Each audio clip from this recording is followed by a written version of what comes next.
There we go. We are back live on another episode of Word of Mouth. Welcome back, Word of Mouthers. We're so excited to be back. It's a beautiful Friday. As you can see, the windows are down in the studio, and I'm so happy that I have my best friend, Cameron Hayner. After a nice little 15-miler this morning, he chose to join us on the podcast this Saturday afternoon. Yeah, I thought I'd show off the old legs for our fellow Whammers too. Oh yeah. Don't be blinded. These are the ones. These are the legs right here. Yeah. Yeah, I mean, I'll be honest. I think you're the first person to ever wear shorts as a guest. Potentially, actually. Yeah. Well, also it's been a while since we've recorded, and it felt nice outside. That's true. I'm wearing shorts right now too, but I didn't run 15 miles this morning, so I feel like you deserve it more than I do. Did you bike with him? No, I ran the last like 2.5 miles. I ran the cool down. Talk about a slap to the freaking confidence. I went and ran the cool down miles with my friend. But shout out to Whammy Coffee. Yeah, shout out to Whammy Coffee. That's Grand where we opening start. Yesterday. That's where I thought I was going to finish my first interval of my long 7 run. miles into your run, and it was only 4 I was miles. about 4 miles in, so I got all the way out to, shout out to George Ward, I think that's what it's called, George Ward Park. Yeah. If you go there, go in 2s or 3s. Definitely. Obviously. Really smart. Or maybe don't go there at all.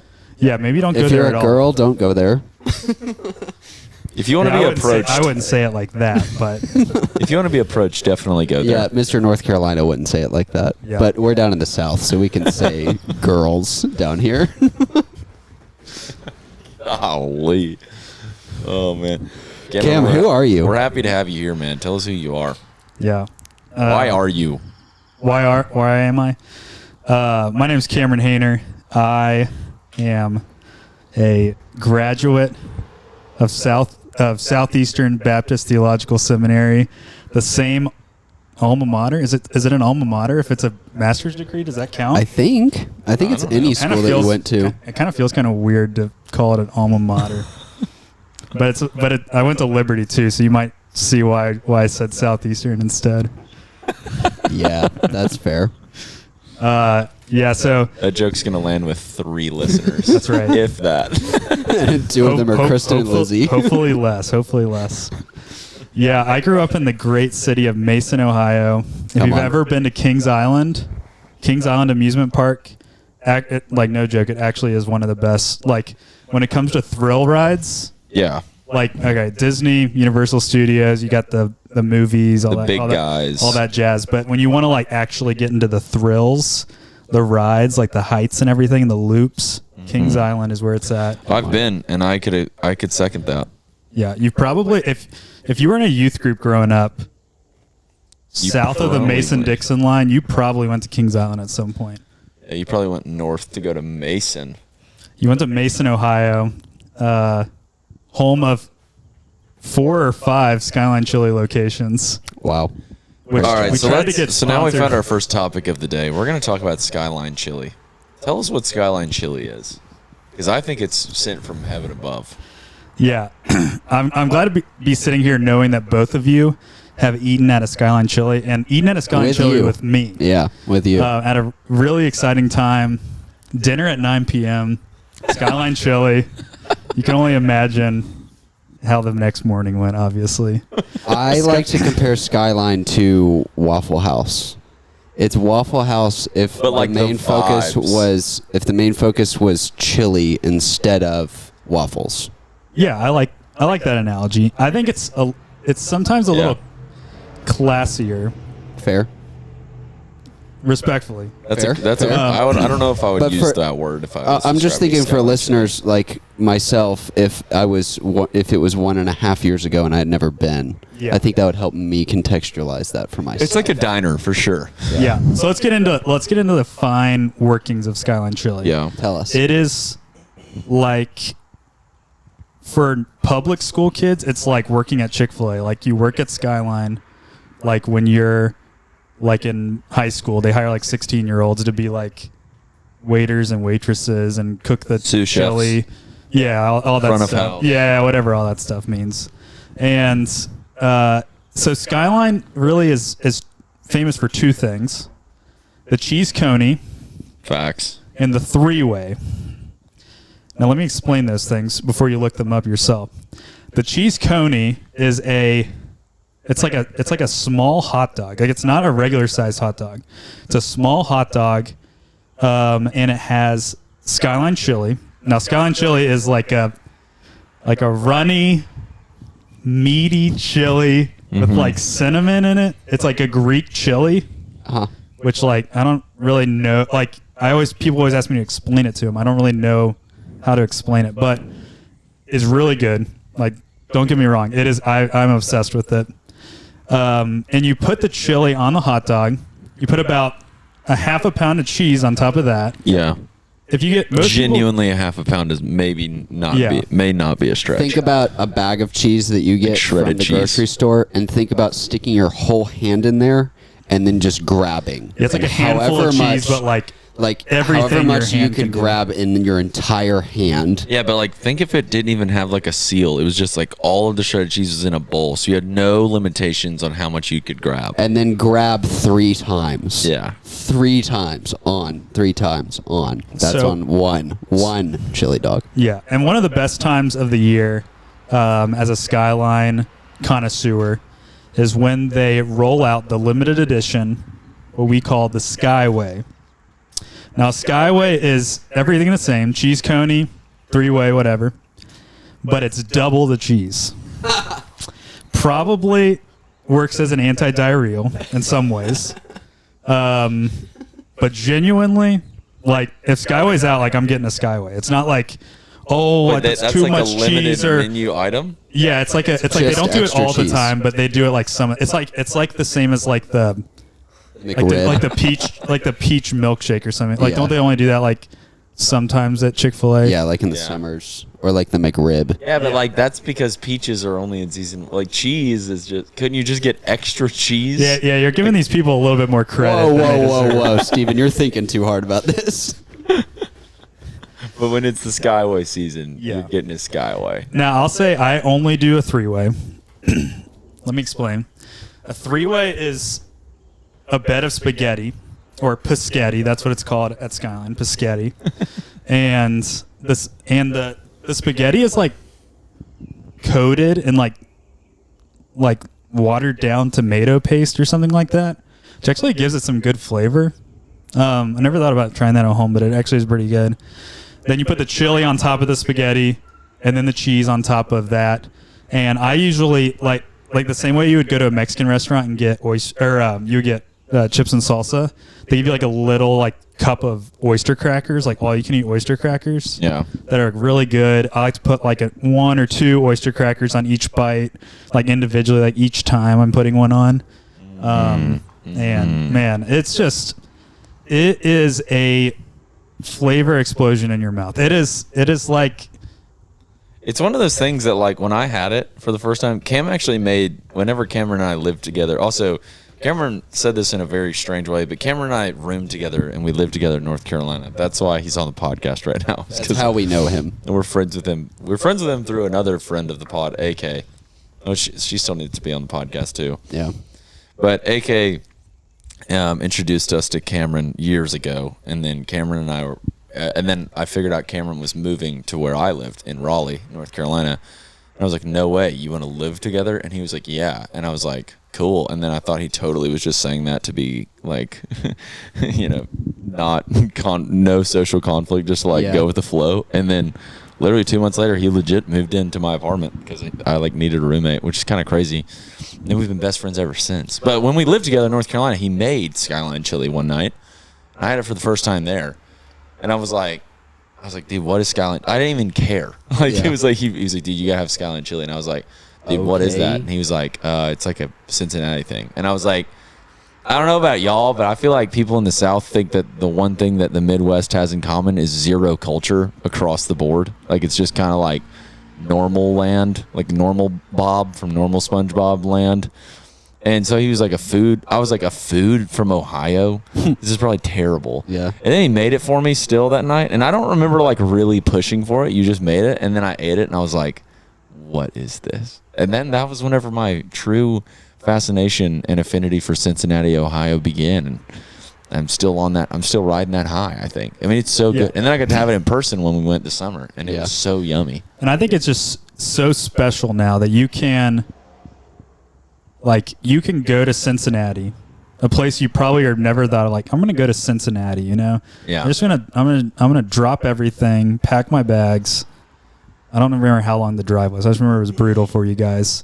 And I'm going to drive all the way to Cincinnati. But now you get to get Skyline Chili and go to quite possibly a world-class coffee shop, cafe in Dayton, Kentucky, which is virtually Cincinnati. In downtown. No offense. Sorry. No offense to Elijah and Mississippi, Abby. Yeah. But it's pretty close to Cincinnati. And you can go It's literally in Cincinnati. You could literally throw a rock from their coffee shop and land it in the river. That's the state line. Yeah. So it'd be like a quarter of a mile rock throw, but still, you know what I mean? If you're going to Cincinnati, Skyline Chili, Elliott Cafe. Cafe Elliott. Just today's sponsor of the podcast, by the way. Yeah, and Cafe if you want Elliott. some BTS into our lives, when we went to Elliott, honestly, about a year ago. Grand opening. We went to the grand opening. We made a whole episode about it. We stayed at Cam's parents' house and hung out with Cam that entire time. We did. It was pretty fantastic. Y'all stayed at my house. Chipped a bunch of golf balls. We swam in the pool. We did. That was awesome. Blake was there. Yeah. We went to I forget that wine bar we went to. Yellow, it had like an open lemon. Yeah, it was like something. lemon yellow or like lemon. Yeah, it was something crazy like that. that. Girl singing was very strange, but she was good. Yeah. Do you remember that? Do you remember that? That eclectic old lady that was singing. I remember being so tired because I think we drove for like 14 hours or something. It was like way longer than it was supposed to be, whatever it was. Yeah, Nashville fricked us. And then we got there and immediately went to Skyline and then immediately went to this like wine bar place or whatever. Nashville and it was like so late. Peak traffic, and we still got off the interstate to go to a cafe. I don't know why we did that. Yeah, we did do that. But Because anyways, we're fiends for coffee. We also went to not Stumptown. What's that? Sump, which isn't like an extraordinary coffee shop by any means. I went to Barista Parlor today, but the one that's right by the soccer stadium. Downtown. Yeah. Goodis Park. Yeah. Goodis. That one. It was fine. Yeah, Barista Parlor is a bunch of Nashville money crap. Yeah, it was. You should have gone to Cafe Babu. I know. Yeah, Babu is. I haven't been to Babu, but when I go to Nashville in 5 weeks, I'm definitely popping in there. Popping in the one that's what's the clothing store that we went to? Buck Mason. Yeah, the new coffee. No, there's a new cafe in Buck Mason. I forget what it's called, but it's pretty cool. It kind of reminds me of Daily Edition. I wanted to go to like a cool cafe, but we were kind of a little bit crunched for time. Yeah, why were you in down? I thought it was in Brentwood. It was, but we wanted to get coffee. Well, we wanted to try and get back for Whammy, and then Whammy closed at 3, and we were going to get here at like 3:15 or something. Dang, so would they close early? I thought they closed at 3 today. Did they not? They close at 4 every day. Oops. we literally could have gone. Wow, did you come up with that excuse on the spot right here? No, yeah, that's embarrassing. I told them they closed at 3. I thought they closed at 3 for sure. No, I think they stayed up until 4 because of the culture hate towards cafes closing at 3 in Birmingham, which don't give in to peer pressure, guys. I would love to know if anyone has any thoughts on that. Like, what time should a coffee shop close? Like, in your opinion? I mean, I do kind of feel like 4 is probably the cutoff, but I don't know. I try to cut off caffeine by like 2 or 3 at the latest. 3. See, I've always thought it would be a good idea. Now, I remember thinking about this when I was in school and like needed to study later.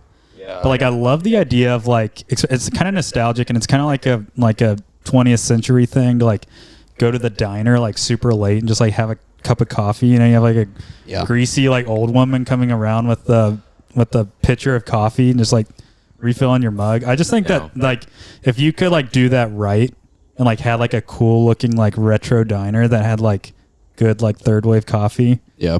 I mean, I would be so for that, but I'm also like one of the crazy people that drinks like a regular like caffeinated cup of coffee at like 7. Dude, Yeah. genuinely, I am so about this idea. I want to franchise a Waffle House and make a Waffle House like super nice. Okay, so a holler and dash for Cracker Barrel, but we Waffle House it. Yes. Waffle House is the parent company. I think if you made a Waffle House and instead of it being black and yellow, it was like a nice, dark, deep green. Yeah. And then there was like nice brown leather everywhere. It would be so tasteful. And you imagine going to Waffle House. You going to Waffle House and the service being like unreal good, and then the food quality being like clean and not sloppy. Like I don't know what kind This of is vibe such it an would be. uphill battle. Just thinking about this. Yeah. There's just no way this is ever gonna happen. No. All right, It's actually that crazy. idea is done for. I went to the Green Springs Waffle House, which is by far the worst Waffle House on planet Earth, I think. And then a few weeks later, I went to the one in Gardendale. And even that, like the one in Gardendale, I walked in and they were like, last name? And I was like, what do you mean? And she was like, oh, we're like, they had like a, what's the they had a hostess No way. at the front. And I was like, I've never seen that before. what? Crazy. Yeah, but They were trying to check your social status. They're like, Yeah. last name? And you're like, Peacock. And they're like, oh. right this way. Your father's the local business owner. Oh, your dad served as Chamber of Commerce president for 2 years, 10 years ago. Right this way. Is that a real fact? That is true. Yeah. Does that That's surprise awesome. you at all about Shane? That he No, I was just think that's Gardendale's awesome. Chamber of Commerce president. I mean, I think that's One day I think we're gonna that's have a pretty Shane on cool the pod. resume. We've been trying to get him on for over a year. Once he gets into retirement, he'll have some Yeah. time. My And if dad- he comes back with one of this the things pickleball champion, cruise pickleball champion, My dad Yeah. is then you on gotta have him. My dad is on a pickleball cruise right now. He is. I think that's hilarious. Him and my mom have become really good friends with these other couple, Barb and Cy. And Barb and Fantastic Cy names. Great moved names. to Gardendale from Greensboro, North Carolina, to be closer to their son, Will, who went to college with Sam and I. Anyways, Barb and Shane have become like an old person mixed duo Yeah. on the pickleball court, and apparently they wreck in their pickleball league. So they went on a cruise, and they specifically looked for cruises with pickleball tournaments. And so they're going on a cruise this week with this couple so that Barb and Shane can play like mixed doubles. It's the Or not most mixed doubles. Shane Oh, yeah, mixed Peacock doubles. thing ever. It is Shane coated. Yes. Similar to the noodles in Skyline Chili, which are tomato paste. coated. Tomato. I coated, think yeah. the real thing that got me with Skyline was I got the spaghetti, and I shouldn't have got the spaghetti. Yeah, I don't know what the heck you were doing. I was doing the 3 thing, whatever it's called. You Yeah, get the three-way. Yeah, The the three-way? three-way. You get the dog and the sketty and the what's the third thing? He just invented something I've never heard. What? What's No, the I don't 3-way? think- No, the 3-way is like it's like 3 things. It's like spaghetti, cheese, chili. That's Oh. a 3-way. Okay. And there's like 4-way is like beans or onions. Yeah. And then a 5-way is like everything. Beans, Oh, onions, okay, yeah. cheese. Yeah. Okay, so what I Like was trying one to of do everything is I was trying to try the 2 things that we've discussed. Oh, the coney and the coney and the spaghetti. And the spaghetti was not spaghetti. It was It's not. spaghetti It's noodles. paschetti. It's paschetti noodles with chili on top is very different. But I think like if I had just this, if This I had guy. if I had just the chili with the oyster crackers, that I would like. One of the biggest Okay, so you can do debates that. we had that I can, weekend yeah, and I should. was like how often you would eat, like how often if that restaurant was in Birmingham, how often would we eat there? And I was like, dude, like come wintertime when it's like cold, I would eat there like as much as I do Waffle House, I think. And then Myers gave the very interesting proposition of, but we would still have Waffle House. And I was like, dang, I didn't think about that yet. Because like I feel like in the choice or in that vein, it's like, where do you want to go? Cookout, Waffle House, or Skyline Chili? I probably wouldn't ever go to Skyline Chili. That was the weirdest part. Was even though I liked it, it's like Cookout is like fast and cheap and crappy. Waffle House is like amazing and cheap and wait, what would be the other one? Amazing, cheap, and slow.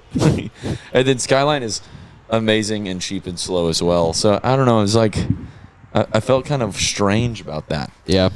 What are y'all's like processes whenever you have the late night craving of like going to like a crappy amazing like food establishment? How do y'all choose which one you go to?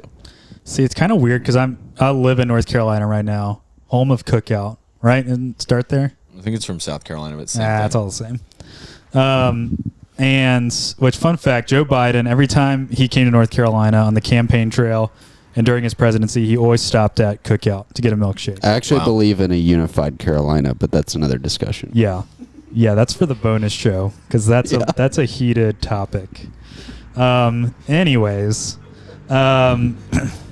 and what do you mean you believe in? No, I don't actually. I don't acknowledge that there are two Carolinas. It's kind of like North and South Korea, but North and South Carolina. Gosh. I watched a documentary on North Korea this week. We can talk about that later. Anyway, Cookout. I just remember, I since I'm from the Midwest, I'm from Ohio. When I went to Liberty, that's what first time I experienced Cookout. At Liberty, you have like 11:30 curfew on the weekdays. Also, what kind of Liberty person are you? Before we go that's right. That's right.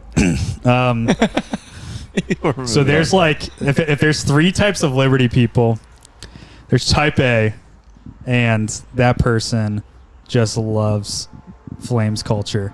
I mean, they're rocking with Hugh Freeze in the middle, in the thick of it, scandal stuff. They're like, that's our guy.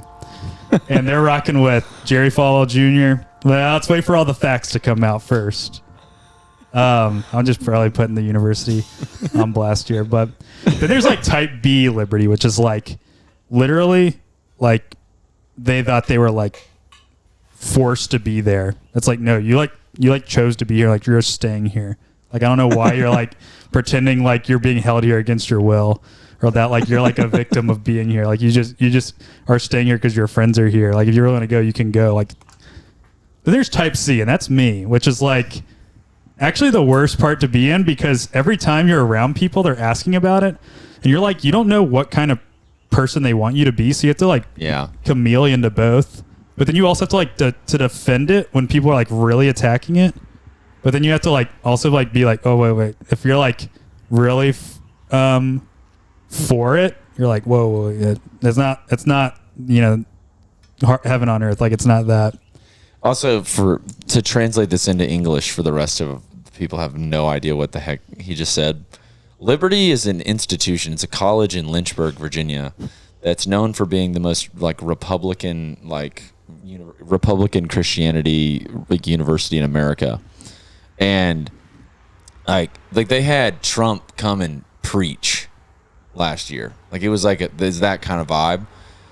So Liberty has a super interesting backstory. If you think that Trump can preach, yeah. Like, and if Trump's listening to this, we didn't say anything bad about Liberty. That's just explaining. It's just all neutral. We're all neutral. This is true. This is true. Jerry Falwell Jr. and his father, the founder and then the next president of the university, like legit have a lot of investigation going on, and like they're having like a lot of weird sexual misconduct with, I believe, not underage, but just like a lot younger girls. And so there's just like this weird vibe with Liberty where it's like kind of strange. I didn't know any of this until I became friends with Cameron, and there's a podcast about this too. But if you want to like know a lot about this, there's a Hulu documentary. I forget what it's called, but you can probably just look up like Falwell Hulu or Liberty Hulu. There's also a podcast called, it's a podcast series called Gangster Capitalism. And I think the second season is on Liberty. The second season is all about Liberty. Really interesting. Actually starts in Memphis at the famous Peabody Hotel. Wow. Which I lived in Memphis when I listened to this, which is kind of that's crazy, interesting, actually. Cool. I have a fun little side story that may. Here, let me finish. Let me finish go this for thing, and then I want to hear your side story. Yeah.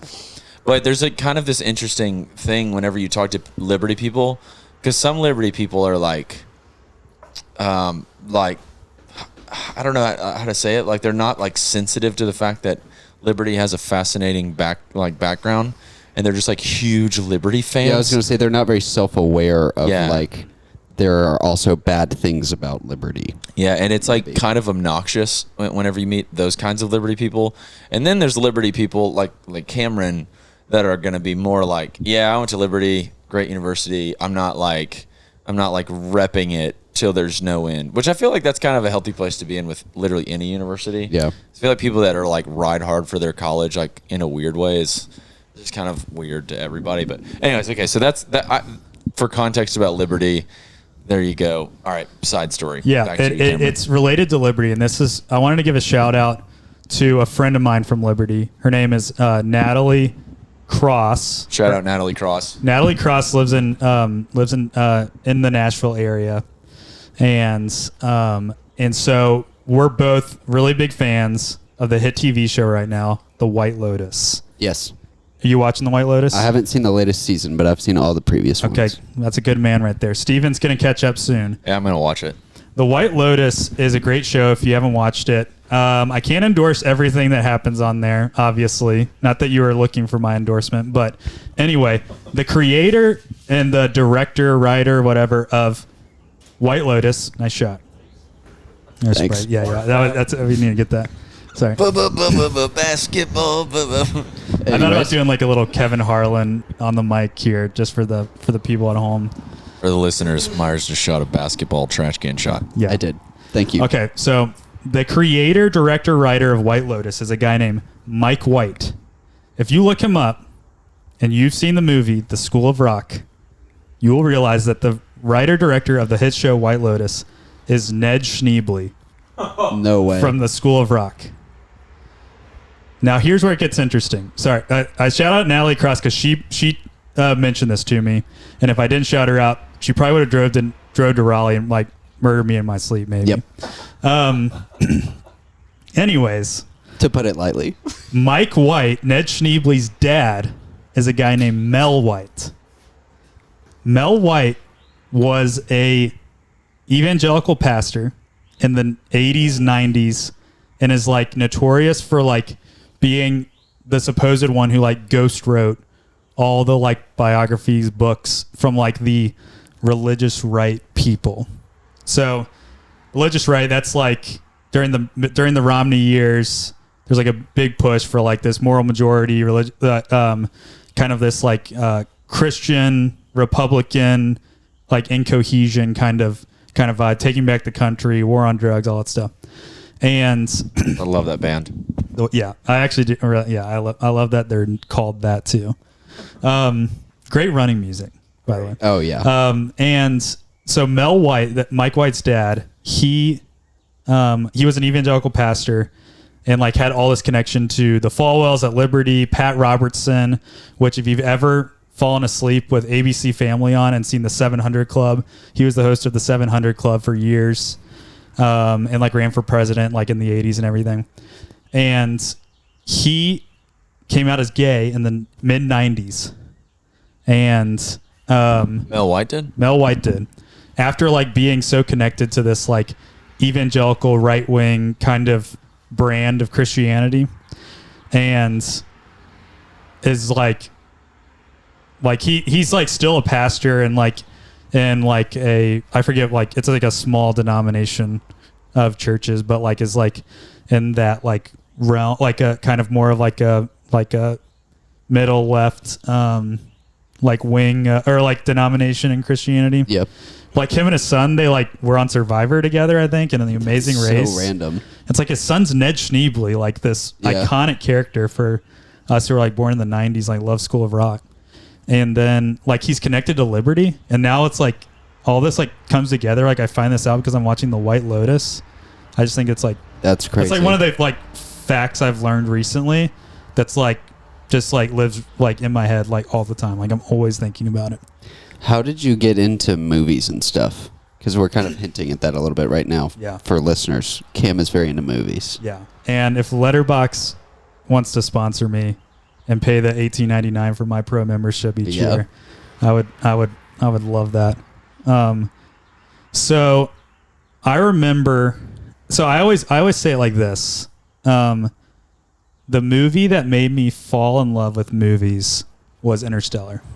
Yeah. I remember seeing that with my buddies, 2014, we saw like a late showing. It was like 9:30, and it's actually, this is kind of funny because it's full circle here. We saw Interstellar, and it's a great movie, sci-fi, McConaughey, Hans Zimmer score, just like beautiful, like moving. That last scene is just like when I'm not no spoilers on the pod. Yeah. But that last scene is just like moves me to almost tears, if not tears, every single time. Yes. And Anne Hathaway too, which you know, and Timothy Chalamet. Sorry, You should say this. A lot of people don't realize Timothy Chalamet is Matthew McConaughey's son. Yeah. He's Wow. now a huge star, Yeah. obviously, but back then that was like one of his small roles he got starting out. And the It Boy in Hollywood, Timothy Chalamet in Interstellar, makes it so much better.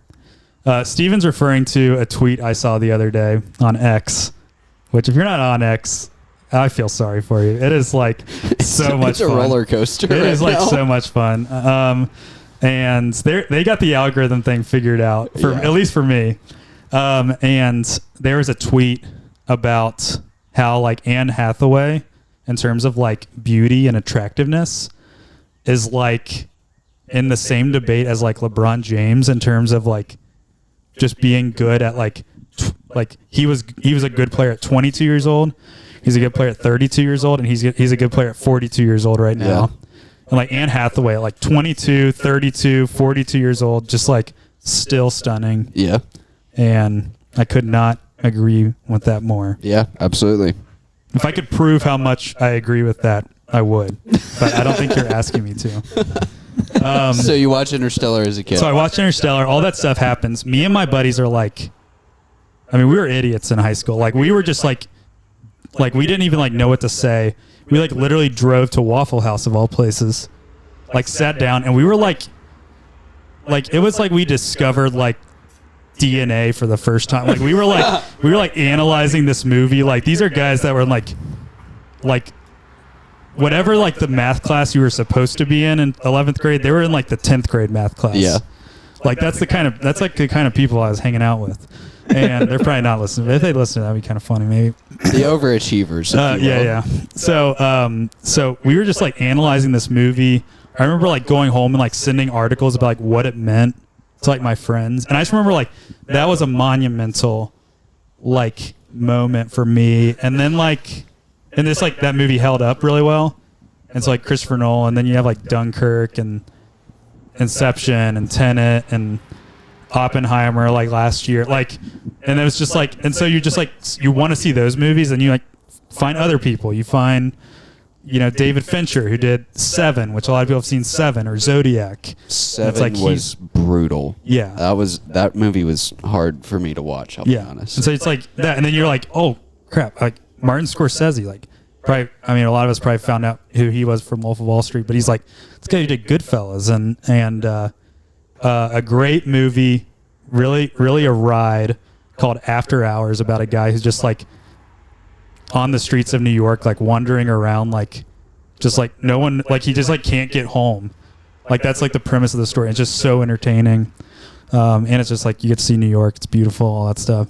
Yeah. Anyway, if you don't like movies, you know, that's your opinion, but I just think it's just a work of art. What do you think the difference between a movie nerd is and just like a regular person who likes movies? Ooh. Yeah.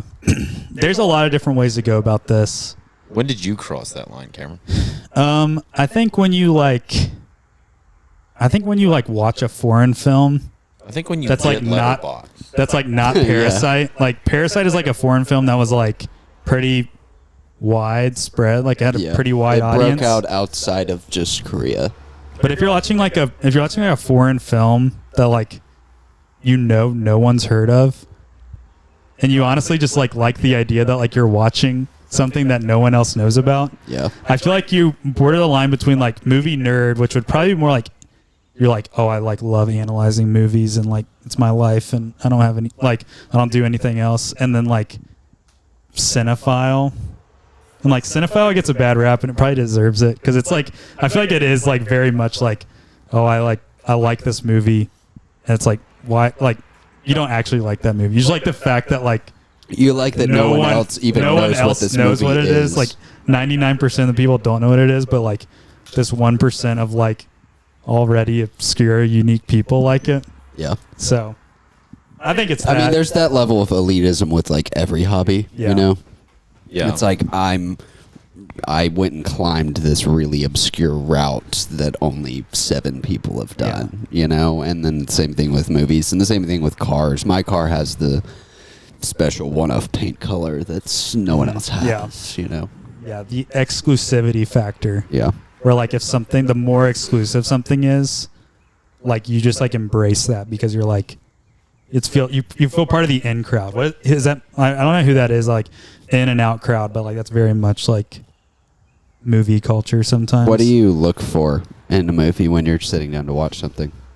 Okay, so my favorite subgenre of movies right now is 90 minutes or less. Okay. I think I'm 27 years old. I'm starting to like go to bed earlier. And so like if I want to get in bed between like 9 and 10, like then if I'm going to start a movie at 8, a 2-hour movie is like not going to end till 10. Right. That's if like I don't pause or anything. But like I can start a 90-minute movie at 7:30, which is like after dinner, you know, whatever, and it's over by 9 and like go straight up and go to bed. Yeah. So I like love a short movie. Yeah. And I feel like it's kind of like a hard thing to like do a whole movie like that short time, especially now when like there's like 3-hour long ones. Yeah. So like to do that and like bring resolution and like all that stuff like in 90 minutes is like kind of like I don't know, it's like not insane, but it's like kind of like its own special thing. It's like wow, that's like 90 minutes. Usually like on the edge of your seat like the whole time. I watched a movie the other night. What was it? It was like an hour and a half. Claire and I finished it. We're like, oh, it's over. Yeah. I can't remember what it was. But we tend to be more TV people because we can watch, 2 30-minute episodes and go to bed or something like that. But every now and then we'll dabble in a movie. And we tend to land on like rom-coms because it's agreeable for both of us. I'm a sucker for a rom-com and Claire's a girl, so I just kidding. Love a good rom-com. Yeah. And I think the one that we watched was a rom-com, but I can't remember what it was. Anyway. Yeah. Rom-coms are fun. They are, there's just something exciting about a happy ending, Yeah. And I love like a bittersweet ending and everything, but like happy end. There's a happy ending. There's like comedy in the middle. It's like like this guy is gonna hurt her, or vice versa, and like something's gonna happen. They're gonna get back together. It's just like even though you all that stuff's gonna happen, you're like still like on the edge of your seat, like giddy when it does happen. You're like, yes, we're getting back together. Did you watch the that new Blake Lively movie, All Us? What's that one called? Do you know what I'm The talking Colleen Hoover one? Yes. Did you watch that one? I didn't watch that. Okay. I was curious your thoughts. Yeah. Cameron That's a definitely didn't watch movie. that crap. Movie nerd also stumbles into the realm of about every movie, but you haven't seen every movie. Yeah. So you just like sometimes you pretend like you've seen it, and sometimes you're just like, yeah, like I know probably like way more than I need to about this. Yeah, you probably know more about it, even though I've already seen it. I don't plan on ever watching it. Yeah. Like I like Justin Baldoni. Like I know that there's like a whole feud going on between like him and Blake Lively, but I've never seen the movie. Like, why do I care about that? I didn't really like it very much, but Claire wanted to watch it. I liked it until the ending. The ending sucked, but anyways. So, like, what's your top 3, bottom 2? Movies or states? I would love to do states at some point in this episode, but specifically movies right now. The worst movie I've ever seen is... Also, like, not obviously, don't say like some legit terrible movie. I want a hot take right now. Okay, hot take. Okay. Oh man. I want like a bottom 2 that's gonna make people mad. Maybe even me mad. Like, is it gonna make the app? Can I consult my letterbox here? Do that. You can. I can't think of a movie off the top of my head that I hate, but my hot take on this is TV show. Yeah. I hate Lost. When I finished Lost, I was angry. That you spent time watching it, or just that the ending was so bad? I spent hours I spent hours of my life, In days days of my life, even going through season after season. And I'm a guy who I like to figure out what's happening and like guess what the ending's going to be, and then if I'm right, which a lot of movies are very predictable, so Sure. I like being right. I like leaning over to Claire and being like, "This is going to happen," and 45 minutes later it happens. Yeah. Sometimes she doesn't like that I do that, but I Yeah. like doing that. So I guessed like probably episode 3 of Lost. I was like, this is what the ending's going to be. And it was. And then they spent like 5 seasons convincing me that it wasn't that. And then it ended and it was what I thought the ending was. And it made me really mad. Because I wanted there to be what more is that? resolution. I watched a movie not that long ago with Gracie, like within the past year, where there was like, it was like set in old America, maybe late, or like, maybe it was England. And it was like magicians. Yes. That were like the Prestige? Yes. That's Yeah, what it that's What was. do you think about that? What do you think? What's your theory on the ending of that? So I've only seen that movie one time, and I remember really liking it, and I remember like it going without giving anything away. You can totally give it away. Which- We're definitely past that. Well, yeah, I get that, but I'm also like I've only seen it one time, and I'm like I don't want to like talk about it when I don't like truly Remember it super remember like well. what happened. I just remember like being like, oh my gosh, I can't believe that, and then like it was like constantly like back and forth, like Yeah. so it's the two main characters are like Hugh Jackman and Christian Bale, and so it's like oh he's the bad guy. Oh wait, no, he's the bad. Like you're going back Yeah. and forth. I just remember that happening think and being that- like, what? Also the same thing with the movie that was like it was like Harry Styles was in it and he was married to Florence Pugh. Yeah, Oh. don't worry, darling. Don't Worry, Yes. Darling also is like this for me, where the movies are great. They're very entertaining. But I feel like in order for you to truly confuse people, not knowing like what the ending is going to be, the movie just has to have like an insane amount of plot holes and like Yeah. not really make sense. Part of what frustrated me about Lost was it built this whole world for season after season, and you get so invested in it, and then they kind of just like get to the last 2 episodes of the entire show, and then they just kind of like wrap it up and throw it off a cliff. They're like, what about everything that we just Yeah. like all these characters that you just fell in love with, like all these people's lives, the ones who died, like all of that, and you just get to the end, and then they're like, all right, pull the plug, we're done. So frustrating. Hated All right, top 3, bottom 2. What are we thinking right now? I had to go bottom 2 first. All right. All right, I'll start easy because I'm gonna make some enemies on the second one for sure, and I'm taking someone down with me too. So, one of Christopher Nolan's most popular movies is Memento, Yeah. Okay. and it's like this. I'm about to use some fancy cinephile words. All right. Also, Sam Rapp. cinephile. What does that mean? It's just like a person who loves movies. It's just like a fancy way Like of a saying cinema that. pedophile? Is that what you're It's like saying? the back part of that, with not the front part, but you add a cinema. It's like someone who loves cinema, Okay, gotcha. right? Isn't that? I guess that's Yeah. Sure. File. It's It's kinda like crazy that like I came to that conclusion from the other word, but All right. So anyway. Yep. So Memento, and it's not that I don't like it. It's like this. Okay, so it's like this neo noir, which is like it's like a noir is like a almost like an investigative like crime genre or like word. is there like a one that people would know? So like the if you ever seen Into the Spider-Verse, Nicolas Cage is one of the voices, and he's like the black and white character. It's like Spider-Man has like the top hat and, and the trench coat, and he's like Spider-Man noir.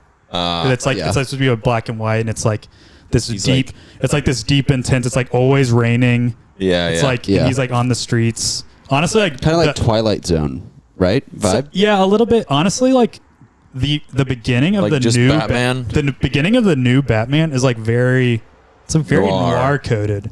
It's very, Very noir. noir coded. coded. Coded. The beginning I'm learning. I'm learning so much lingo. It's kind of like that We need one to scene touch in on- Star Wars whenever he finally gets there and like Anakin finally gets there and he realizes that his wife has passed away. Do you remember that scene? He just starts like Yeah, but he's out on the helicopter Breaks- pad and it's like pouring rain. he breaks the no, isn't he like Darth? He's like pseudo Darth Vader at that point. Like breaks is, the yeah. things. And he's like Yeah. like barely moving. Yeah, I remember that. All right. So, anyways, Memento is like a lot of people really like that movie. It like constantly like goes like back. It like almost works backwards. You know, he's like Christopher Nolan. It's all his time stuff. Yeah. It like works backwards to like figure out something. I'm not gonna give away the ending because it's like one of those movies that has like a crazy plot twist kind of thing. Yeah. But I just remember watching it and just being like, really? Like I just like compared to the other like Nolan movies and just like, and I think like if you really like some of the other movies by like one person, then like if one doesn't hit, it's like almost worse, even though it's probably better than a lot of other stuff. Sure. So that's probably one, and maybe people agree with me. But if you haven't seen it, it's worth seeing. I had to like set my range from like 3 to 1 stars because I like don't give out bad ratings ever. Yeah. It's like the same as Strava. Like if I follow you on Strava, like you're getting a kudos. Oh, facts. Like you could run for 1 second, and I'm throwing a kudos your way. Yeah, you're going on a unless you do, 0.8 mile walk. Unless you post a workout. If you post like a workout like strength training, nah, sorry. Sorry, Sam. Runs and walks only. Yeah, Sam Peacock. Sorry, man. What about rides? Right, yeah, Rides count. yeah. Rides Since I kind of want a bike right now, I've been on Facebook Marketplace looking for a road bike. Yeah. Anyway, the second one, man, this one. Is this the worst? Absolute worst? It's not the absolute worst, but I just do not get it. I don't get it. Why it's people like it. I have a bet on what he's about to say. I probably talked to you about this. Tell us. Can I guess? Yes. Yeah. You're about to say Wicked. No. Okay. I still haven't seen Wicked. I've seen the musical. I love the musical. I was just like, why am I going to see a part one that's longer than the whole musical? How does that work? Yeah. Anyway, the movie that I'm about to make a lot of enemies with, 500 Days of Summer. Oh my gosh. Tell me why. I do not get the hype. I'm sorry. I've heard alternate theories and stuff like this, and it's just like I don't know. Watch it again. I just remember watching it. I literally watched this like 2 weeks ago. First time? No, second time. Okay. I didn't like it the first time, and I was like, I'm gonna revisit. So many people like this. My friend Lizzie, it's like her favorite movie ever. Her roommate Mac, also like one of her favorite movies. And me and my other friend, our other friend Kayla, were like, let's watch a movie. I wanted it to be a 90-minute movie. Yep. And I was like, all right, 500 Days of Summer. Haven't seen it in a while. Let's see what the hype's all about. I'm gonna lock in. And I just remember watching and be like, this is so cheesy. Like, not in a good way. And just, like, awkward. And just, like, I just don't get it. And, like, the jumping of the timeline is, like, I guess an interesting element to it. And then just, like, sorry, I'm about to spoil that for a bunch of people. But, like, the penultimate moment where it's, like, what's your name? He meets the other girl. And her name's Autumn. It's just, like, it's just like it's so millennial coded. It is very Portlandia. It's like when you're like watching a Vine and it's like someone like making a bunch of weird faces and you're like, oh man. Yeah. Like I got like secondhand embarrassment. Yeah. For that Kinda person. Like what is the girl that Gracie and Claire like so much? Her husband. Nash Greer. No, wait, no. No. It's like that's like what I have in mind. Christian Johns. Marcus Johns? Marcus Johns. Yeah. Marcus Johns or Nash I know Greer. Christian John. I don't know who Marcus Johns. Marcus Johns is an old Viner. But Christian Johns is famous because maybe that would offend people. I've always assumed Christian Johns is famous because she married Marcus Johns. He was more famous on Vine, but she's been more successful since everything Vine. else. Yeah. She's kind of wild. I know who she is. I know she's like a like you. She's just like a classic influencer. Like yeah. I don't know like what her sponsors are. Like if she does she's not like a fitness influencer. I know that she's not like she's like a mommy vlogger. Yeah, it's just kind of like a life influencer is what you call it. Yep. Yeah, she buys a house, turns it into like aesthetic. Anyway, sorry, I'm bringing Kayla down with me because I know Lizzie is probably going to listen to this, especially when she sees my name on there, and. She's going to listen, and she's probably going to, like, send hate mail to the Bray house. Like, possibly. I don't know. Wow. Probably. She, like, I don't know. Something like that. But, like, I watched it with Kayla. Also Kayla's like, I kind of agree with you. And she probably is going to get on, like, So you're probably gonna try and like exonerate herself, like short Instagram video, Yeah. like The Selena scene- Gomez style or something. The scene Yeah. with like the out of nowhere like marching band in Central Park, like I thought that scene was awesome when I watched it. Hey man, to each his own. To each his or her own. Okay, what are You know? top 3? All right, top 3. All Go right, ahead. should I You about go- to say some bull crap Yeah, like should I give- freaking should I give Citizen some- Kane, like Shawshank Redemption, Interstellar, That's right. and Interstellar's got to be your number 1, right? It's not my 4 favorites on Letterboxd, but it probably is. Like I said, I don't like to. If you classify didn't it have as- to flex on Letterboxd, it would. If it was I don't honest. Like to, no, I don't like to classify like a number 1 because it's really hard. Yeah. But I do like to call it the movie that made me fall in love with movies. I feel Yeah. like that's honestly that's Yeah. better. Yeah. Almost. Okay, so I'll go like one old, which a lot of people probably haven't seen. Something One- old, something new, and something blue. Yeah. I don't know what that is, but I like Whenever that. you get married, a bride is supposed to wear something old, something that. Something borrowed, right? Something new, something borrowed, something blue. Oh, that's Yeah, what yeah. it is. Something old, something new, something borrowed. Something blue. borrowed. Great rom-com. You seen that? Mm-mm. Yeah, add that I to don't the think so. list. That's Yeah. a great rom. John Krasinski's in it. Okay. Okay, so the old movie, it's like a romance. It's called The Apartment. Super interesting. It's a New Year's movie, like penultimate like moment is like New Year's. It's about a guy who's kind of like a pencil pusher in New York, and he has a crush on this elevator operator. Like that dates it like pretty well. Yeah. But he's like running this kind of side thing to like help his career, where he lets like the executives at the company use his apartments for like extramarital affairs. And he kind of hates that he doing it, but he Hates like that he knows doing it's it? he like knows that like he just like leaves his apartment and just like stands outside and just like waits for them to leave, and then he goes back up. But it's like helping him like get in a good word. Anyway, it all kind of comes. I'm not going to give it away because I really want you to watch it. I would be The Apartment. blessed if you What year watched did it come out? 1960. Oh, wow. That's a good, So that's a good vibe. 65 years Is this year. Meryl Streep in it? Meryl Streep is not in it, but Shirley MacLaine is. There we go. You know who Shirley MacLaine is, but and It's Julia Louis-Dreyfus's neighbor. yeah, possibly. I'm not sure. Not anymore, but before the fires. Rip. Anyways, okay, kind of a middle movie. All right. It's like one of my like recent like favorites, like probably one of the few movies that I've rewatched like a few times since I saw it the first time. And I saw it for the first time last year. I remember I was flying back from Orlando with a vacation with my dad, and I watched the movie Everybody Wants Some. Okay.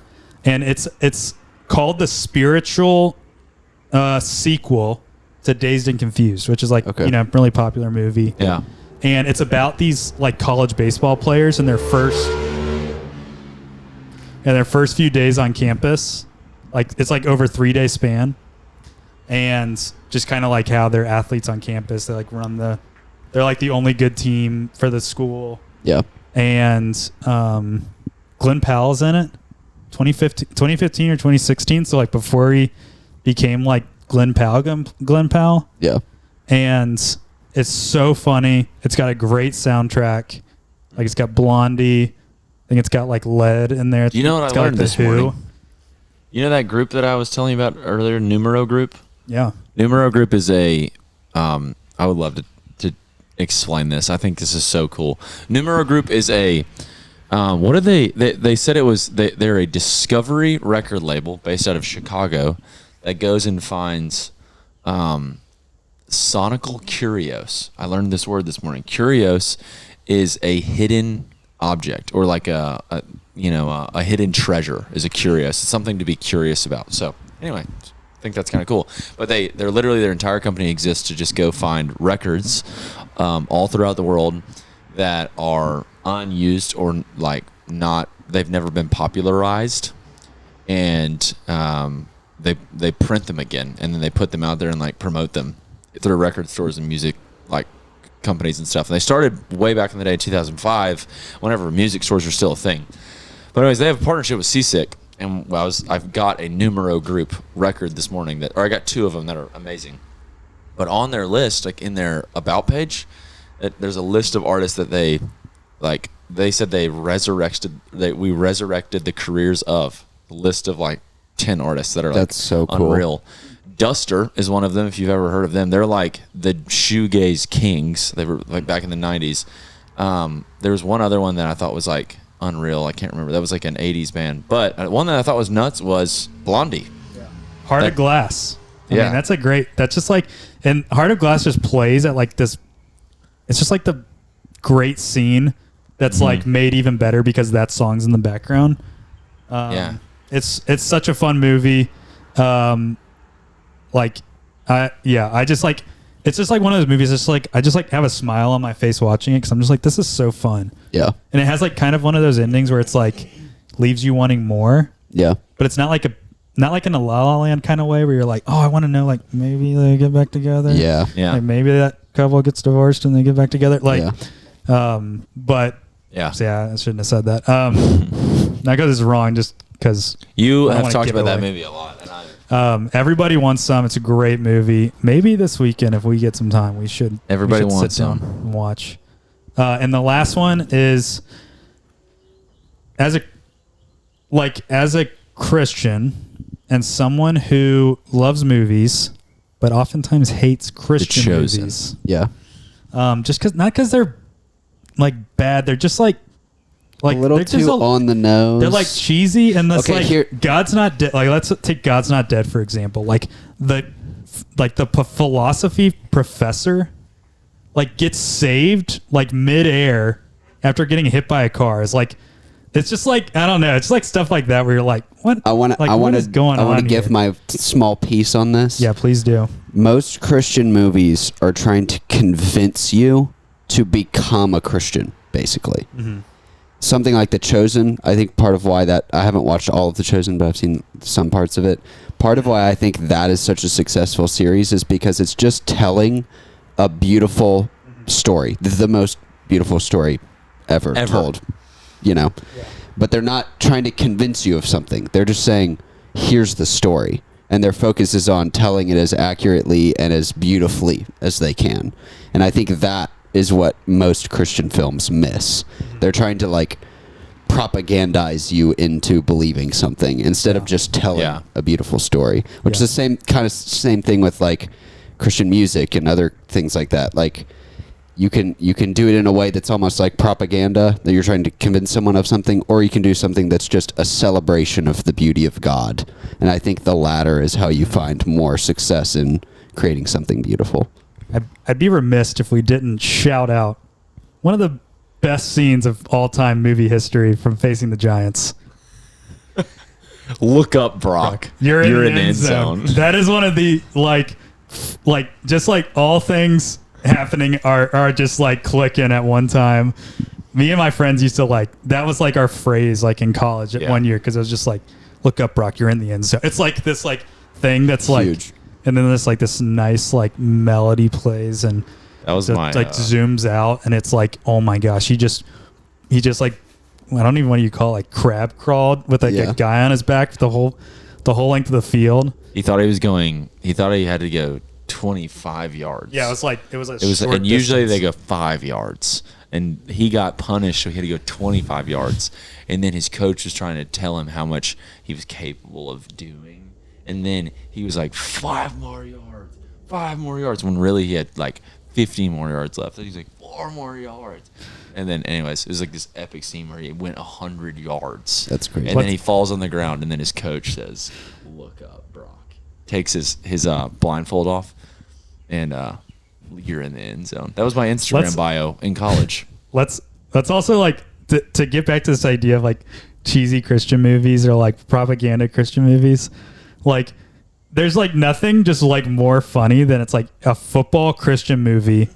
So let's just have like a 20-second cameo of like the only Christian college football coach. Yeah. Mark Richt, who I think was at Georgia still at that time. Yeah. Just like is like in the bleachers and like it's just like it's like stuff like that where you're like, yeah, so fun. Or like like the God's Not Dead. He's like on his way to a Newsboys concert. Yeah. Just like so funny, I think. I'm sorry I interrupted So you though. funny. That was my take. Your- on Christian. your No, top yeah, film. that's a Your that's a number good Or one. one. not your top film, one of your top 3 films. So this is gonna be a movie that you probably haven't seen. It is a long movie. It is literally going to pierce you to your core, but I think it has a lot of elements that people really love. So one part of it is that it's a World War II story. True story. So true story based on true story. World War II story. I think that's like probably one of the most popular like periods of history that like people Certainly. like, even if you're not into history, I feel like a lot of people are like, oh, I am into World War II a little bit. Yeah.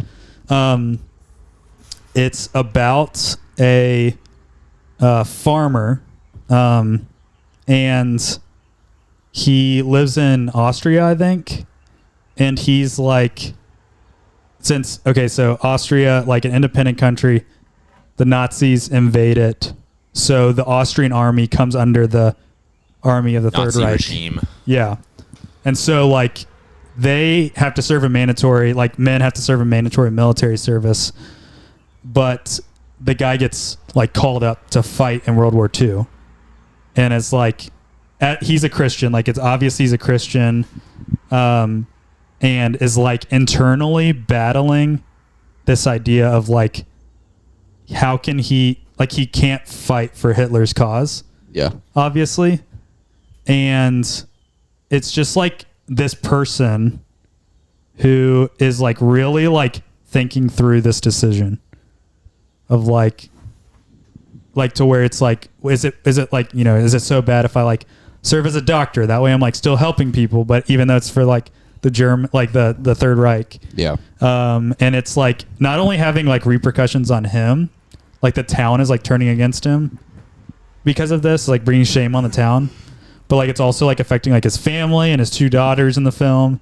Wow. Or like his wife and his 2 daughters in the film. And it's just like this constant, like, it's like internal, but it's also external.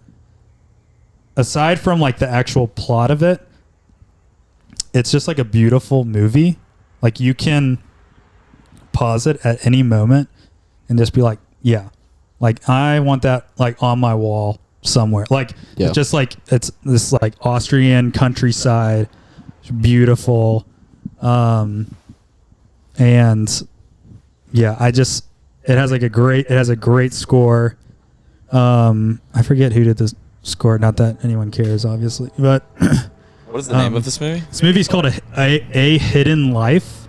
It's by one of my favorite like directors in terms of like, man, it's just like peaceful watching his movies. Named Terrence Malick. Like the amount of times where I've just like laid on the ground after a long day and just like put parts of this movie on or parts of his movies on and just like kind of just like rested. That's cool. It's like one of those movies, and it just like it's a true story. You can buy a book of the letters him and his wife wrote to each other while he was imprisoned under Wow. the Nazi regime, and they're just like beautiful. Like I have the book; they're beautiful letters, and it's just like it's very spiritual. It's very like theological, and yeah, I just think like if you want to watch like a great Christian movie, like a respected director, respected cast, like based on a true story, like I could not steer you anywhere else but this. And That's it's insane. one of those movies that like probably no one's seen. Like I remember I saw this movie on New Year's Day 2020, the movie theater closest to Cafe Elliott Cafe Elliott. Cafe Elliott. Cafe Elliott. Yep. Newport AMC, right on the Ohio River. I remember like the theater and everything. Like I remember the same way I felt after Interstellar. I remember like feeling different after seeing that. Yeah. Almost like it's like, wow, I finally saw like a great Christian movie. Yeah. It's so fascinating. If I was gonna tell you to watch any of those 3, like that's the one I tell you to watch. Yeah. So, Wow, there you go. hey, has any of the guests ever like just left the mic and let you guys talk while they like use the bathroom or anything? All the time. Yeah. Oh, cool. That's good. I didn't know if I was like breaking ground, like I was Oppenheimer or something. I forgot to tell you the like rule. going to The the rule bathroom. is you can go to the bathroom whenever you have to. All right. I We am just so vocalized curious. that. That's the Myers, secret are rule. you like on a scale of like where I'm at to where Cameron's at with movies? Do you think you're closer to Cameron or further away than me? I'm closer to Cameron, but for me it goes in waves. Yeah. Like when I got sick back in November, I think. Yeah. Whenever that was, I went through and watched 5 or 6 Terminator. I don't know how many Terminator movies there are, but I watched like all but the last 2, and I started watching Alien because I don't really. You watched the Terminator Yeah. movie? Yeah. That is so like all random. the way back to the 80s. Well, my thought process was I want to watch some of the classics. Like I've never seen the Terminators. I've never seen Alien. I've never seen. I don't know. Ghostbusters. Yeah, some of the older movies. I don't really go back beyond the 90s usually because I get annoyed by like the bad CGI and stuff like that. So I think I'm probably closer to Cam, but it comes in waves more. It's like I get in a mood and all of a sudden I want to watch movies, and then Claire and I will just watch movies for a few weeks. And we'll watch an hour and take a break and go to bed, and then come back a few days later and watch another hour or whatever. It's super weird. If there's a movie that comes out in the movie theater, I love going to the movies. Yeah. But like even like I remember like Jerry Seinfeld could put out literal bull crap and I would think it's amazing. Yeah. And it's same thing with Julie Louis-Dreyfus. Like anytime she comes out with something, it's like I think it's amazing. Owen Wilson, same thing. Yeah. Vince Vaughn to a certain extent, same So thing. do you think you watch more for actors than you watch for what I was gonna say directors? is I feel like I have a hard time branching out because like I don't really go to the movies unless like something crazy big comes is out. like it's either like Barbie. a movie where it's like those actors that are already popular are in it, or I don't really like explore. But one of the reasons why is because I do not like watching movies at my house. I do not like watch. I hate watching movies on planes. Like, Really? it's so uncomfortable on planes, and I feel like movies are like, oh, this is like, I don't know, just for some reason like I did watch a documentary on the plane this past time that was pretty freaking cool. But like I will literally get on there, and I don't know if this is gonna make any sense at all, but like I will watch a documentary about like 1995 Barcelona and their one game against Liverpool. And I will love that on a plane. But like when it comes to like I tried to watch Minari on a plane, and like Minari is like One's kind of a slow burn though. It's like a perfect very film. slow. Yeah.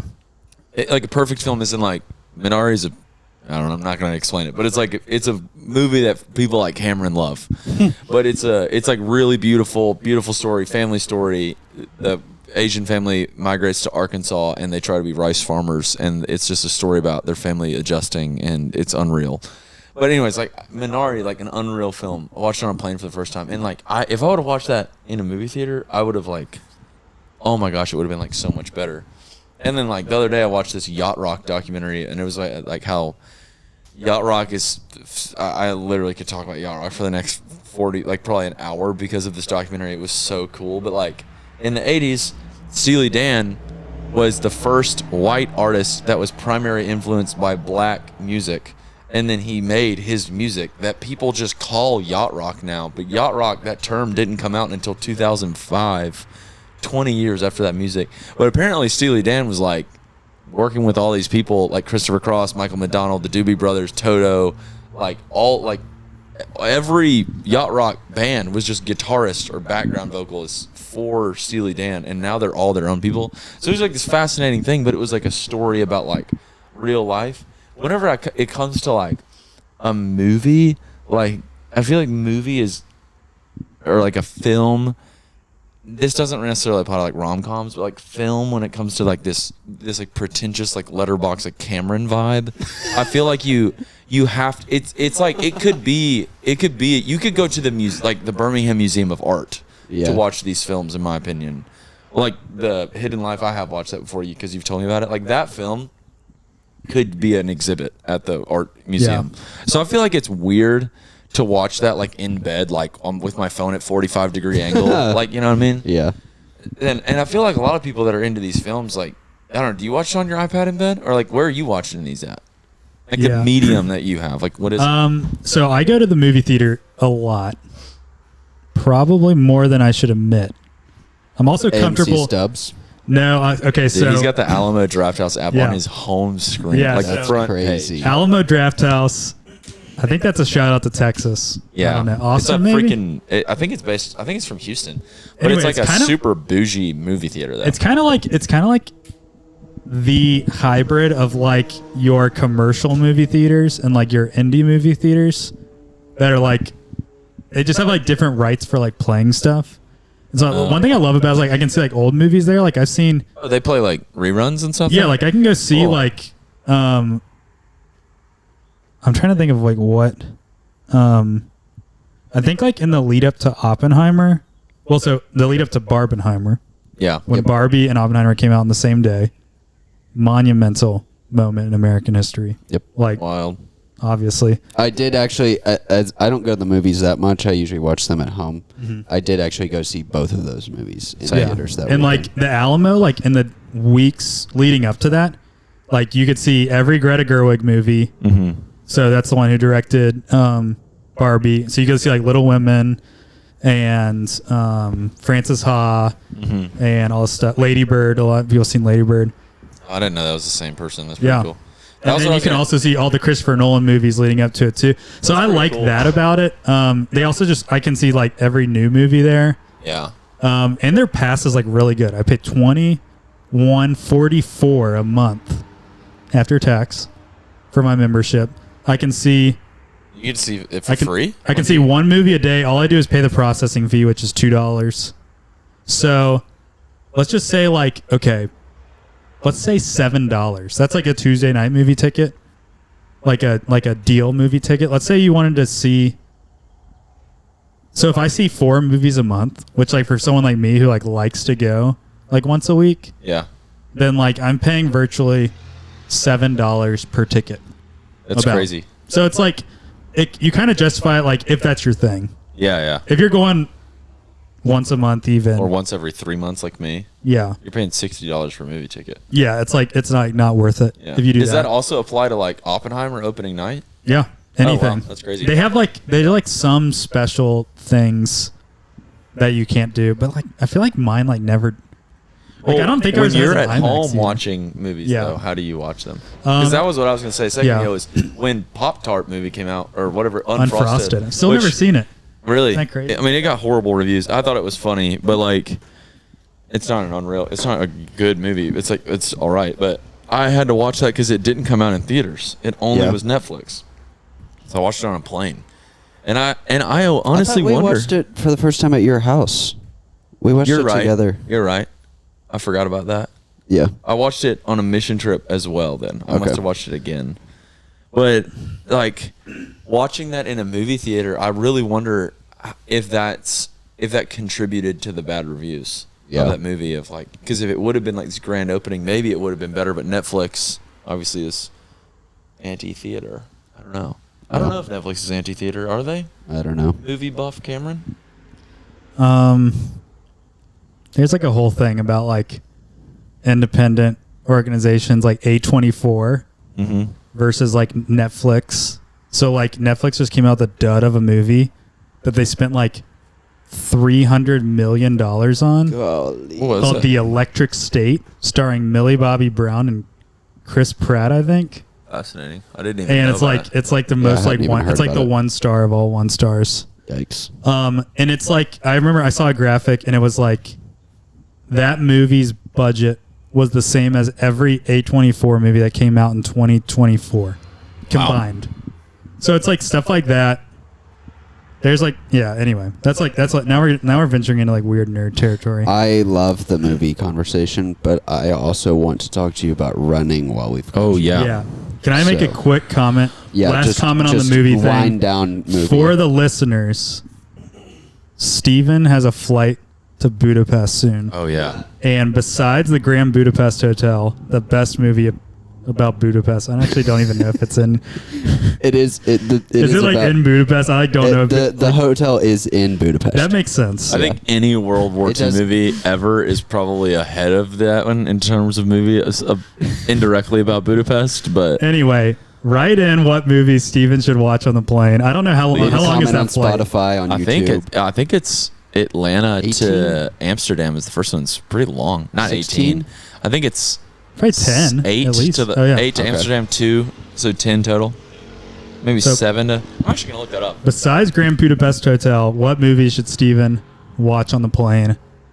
Write it in. Watching movies on the Leave it in plane. the comments. I'm gonna get 3 movies in. I'm stoked. If you recommend a movie Myers is also on that flight, so give us both. Give Myers some too. If you write in a movie that I haven't seen, I'll send you $1, and I'll send you 2 if I watch it and I'm like, wait, that movie's 8 awesome. 8 hours and 2 hours. 8 hours and 2 hours. So I guess it's actually probably. I'm not joking.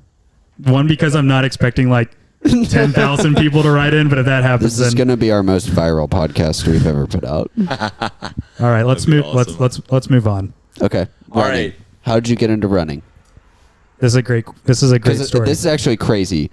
Like, you've gotten into running, we've gotten into running, Jack Sullivan's gotten into running, a bunch of our friends have gotten into running, all kind of at the same time, even though we're all in different places. Yeah. And I think that's awesome. Did we go for a run in 30A? 30A? So No. We didn't. We went and played soccer and.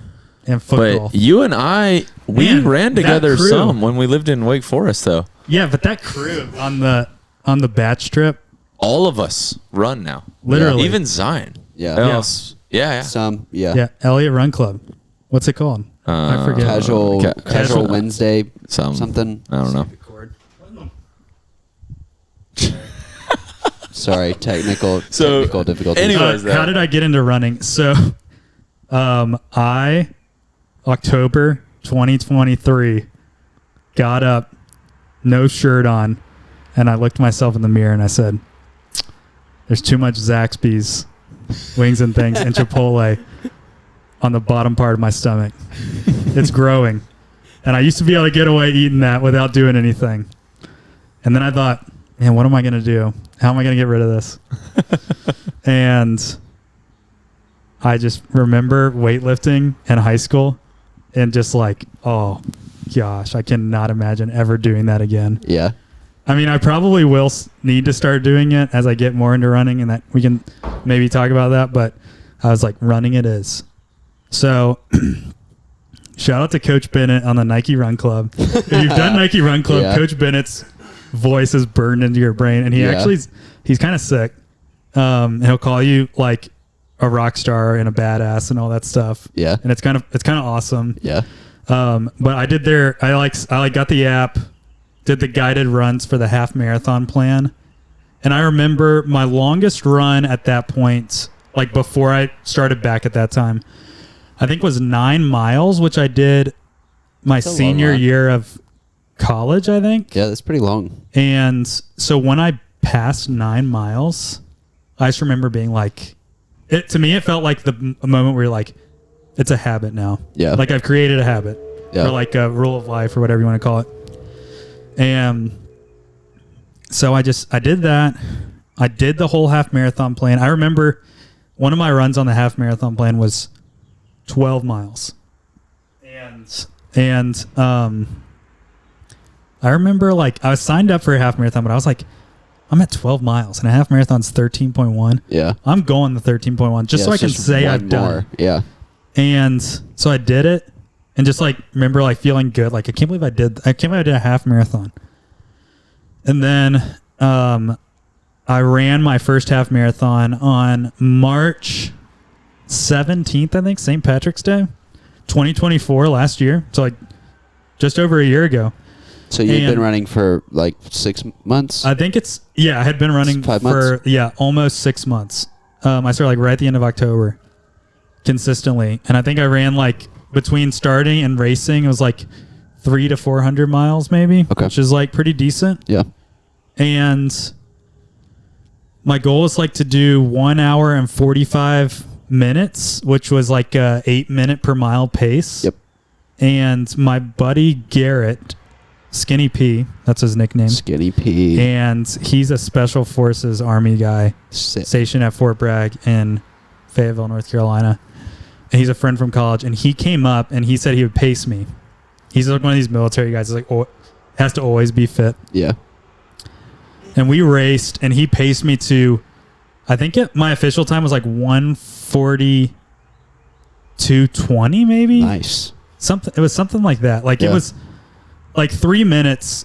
Like it was like at least a 3-minute, like more than what my goal was. Yeah.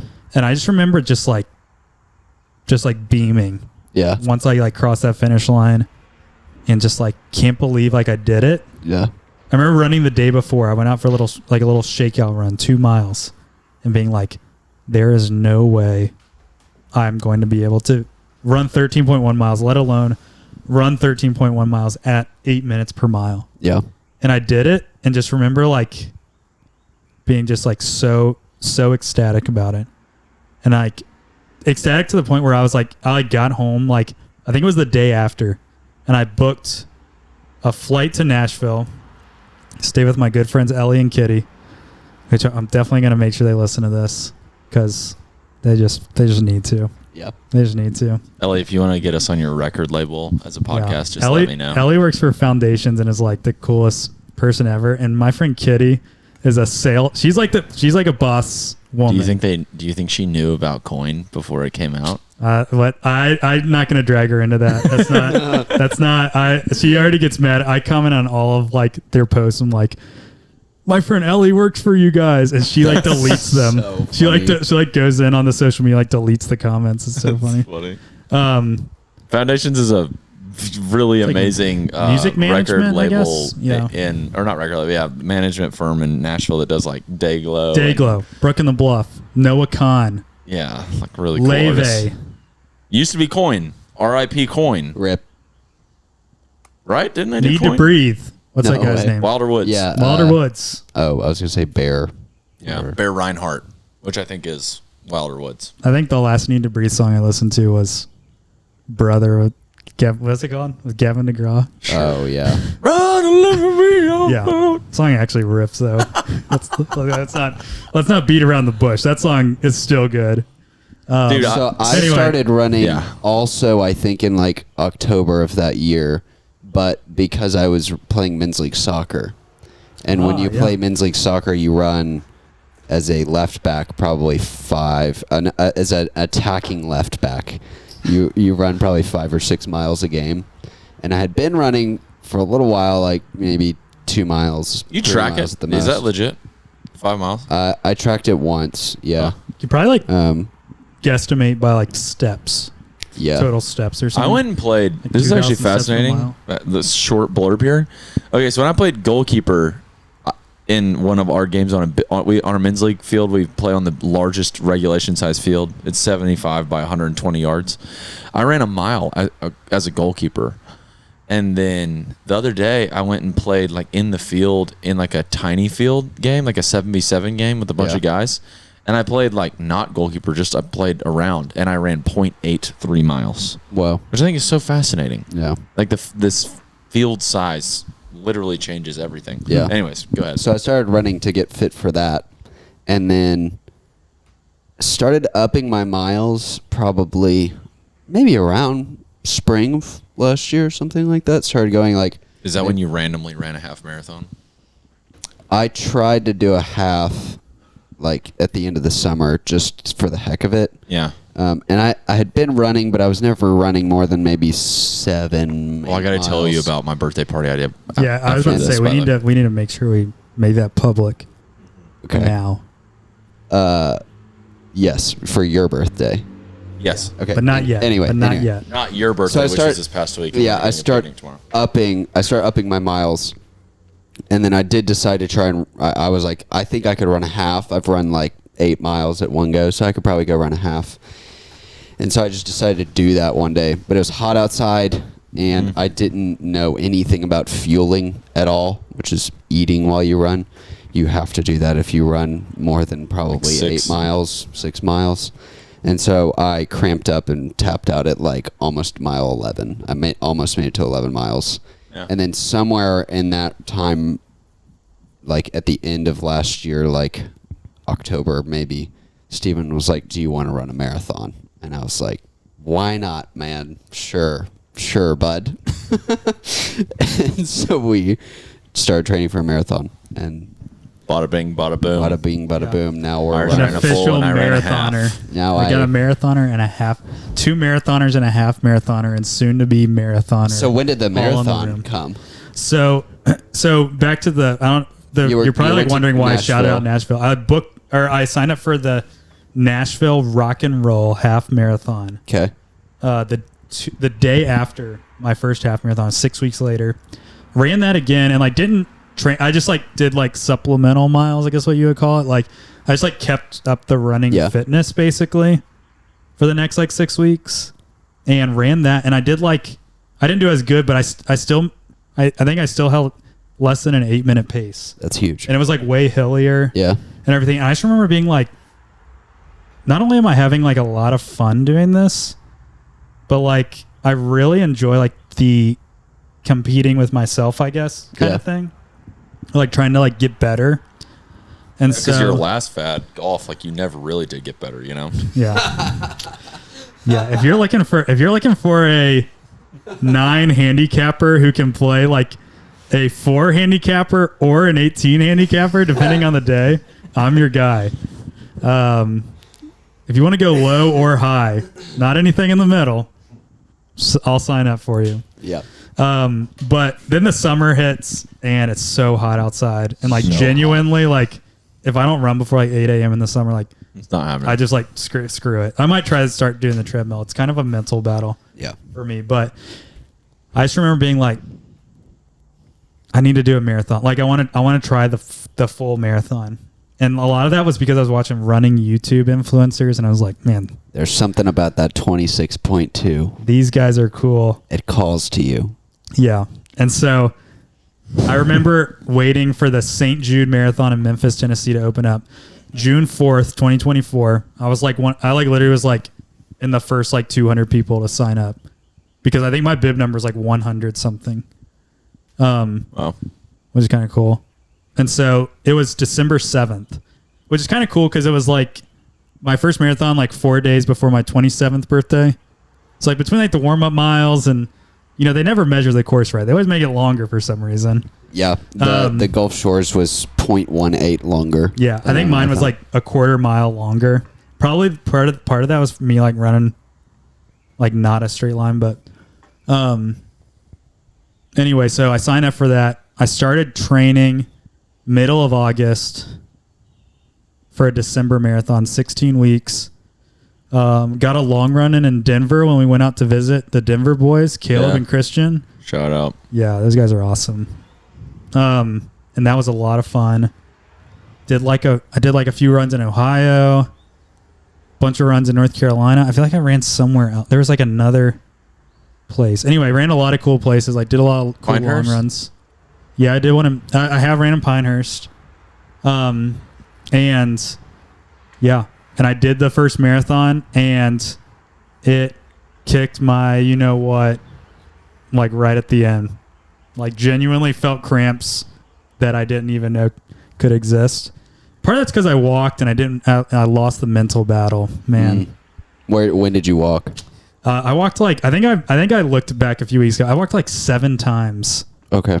Which I'm like bummed about it, but like genuinely, like I think back, I'm like I don't remember like I remember being like I cannot like keep going like hold this like to finish, and I missed my time. My goal time was 3:30, and I did 3:33:59, which in the like marathon like racing community, they say, I don't know if I agree with this. I'm kind of a math guy, so rounding up I'm a big fan of rounding up. Yeah.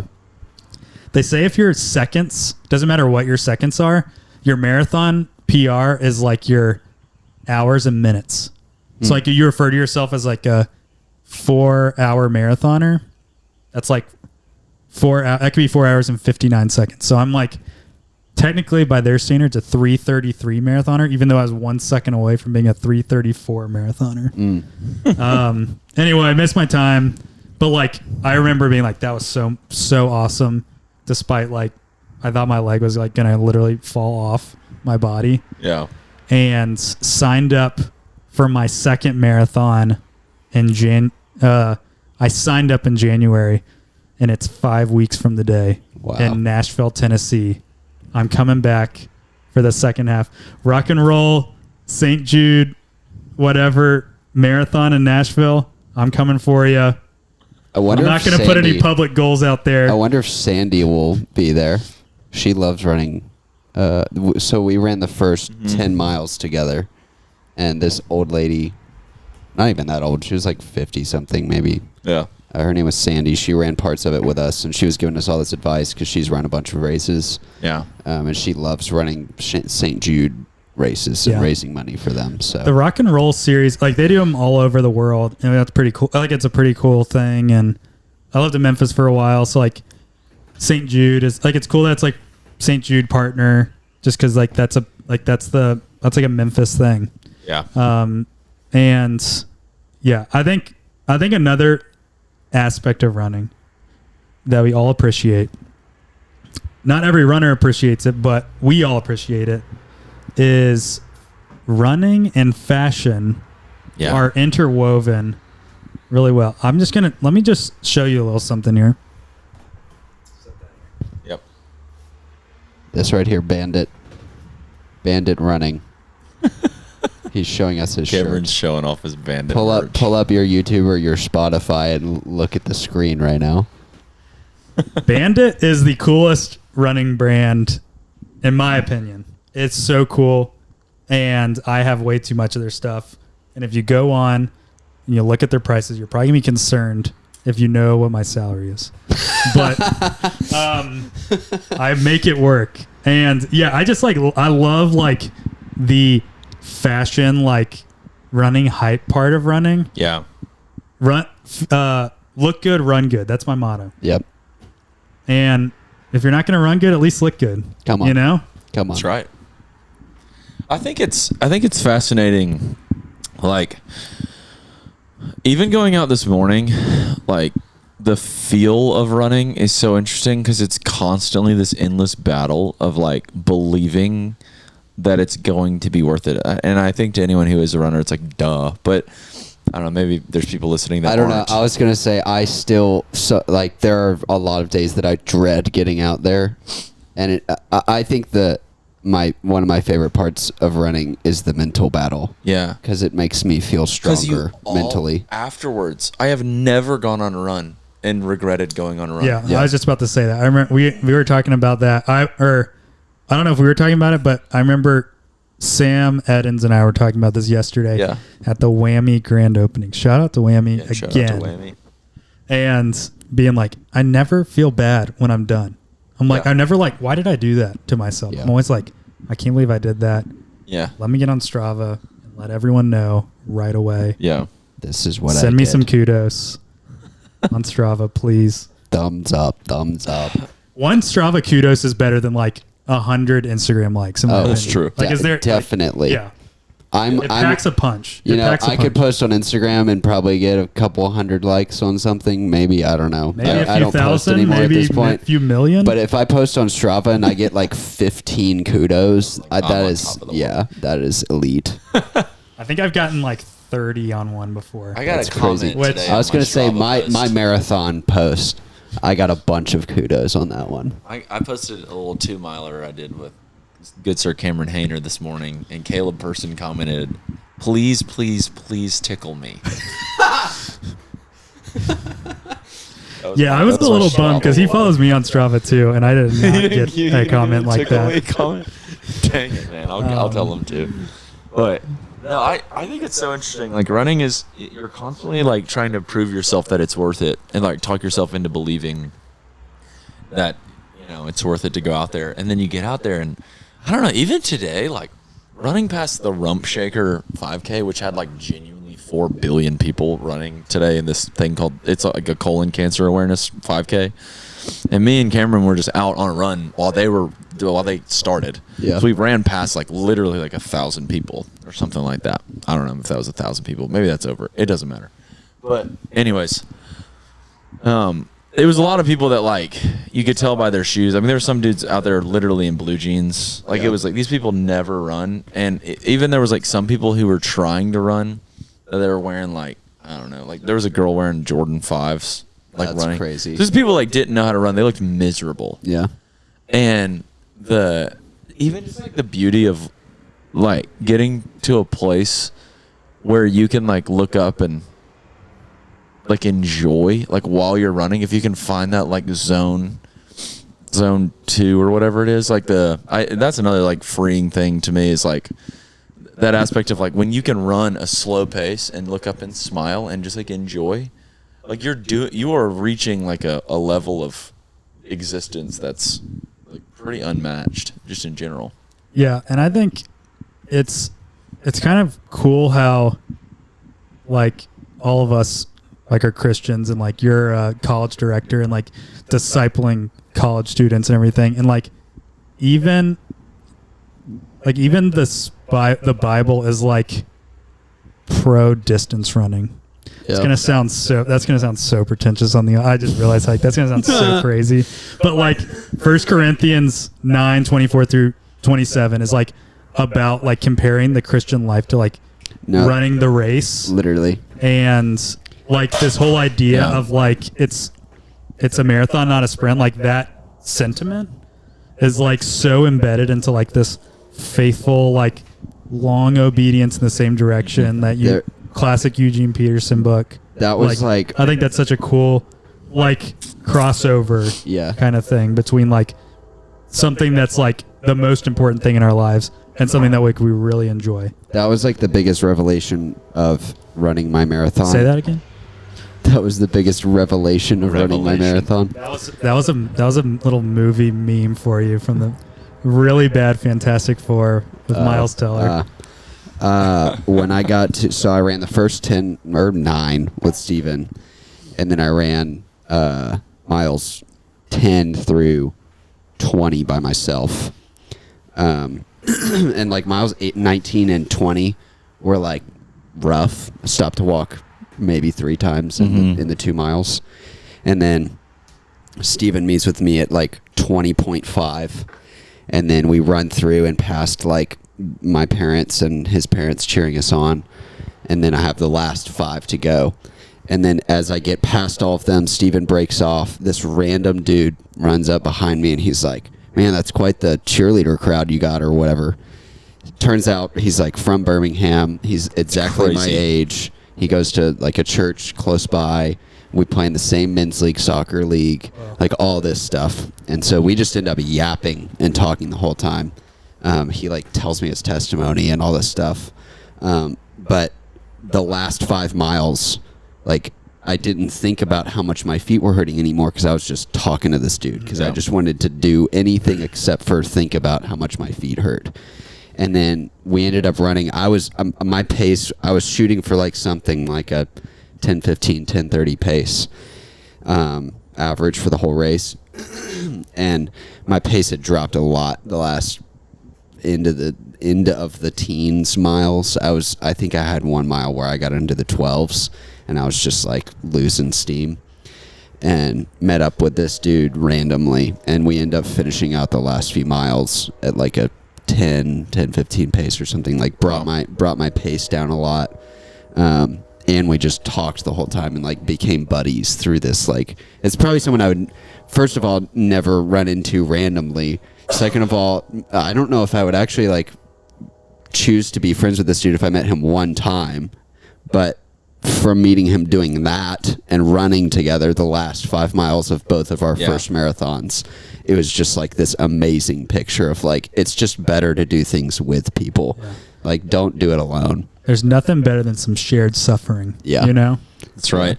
Yeah, I remember whenever I first ran to, like, going back to it is like a rather like, it is just like naturally human, you know, the whole thing. And I remember the first time that I ran, I don't remember how far it was, but I remember it being, I think, 4 miles. And this was like way back in the day. This was even like, this had to be like pre-run club too. So this was like spring of last year. And I ran like 4 miles on the Rotary Trail in this like training plan or something. I don't remember what it was. And it was so difficult to run 4 miles.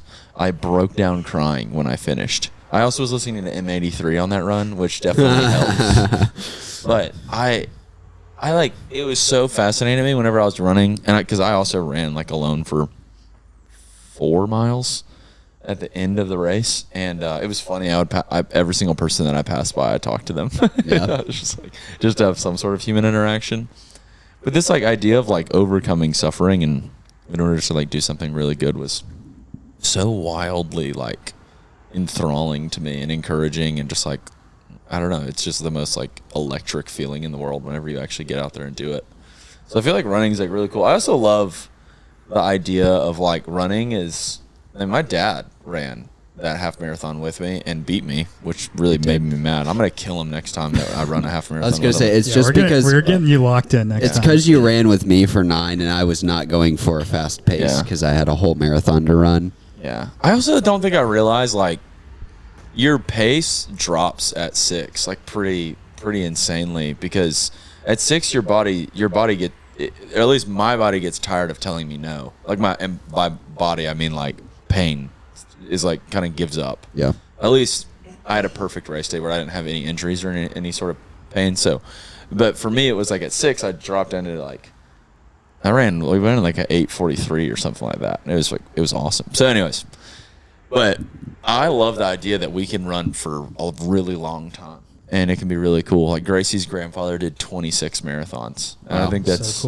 so cool that he did like a marathon of marathons throughout his life. I think that's like a cool way to work towards something. Yeah. He did not run them fast at all, but anyways. Well, but even if you run a marathon, whether it's fast or not, like you're already like by a lot of standards, like an elite company. Mm-hmm.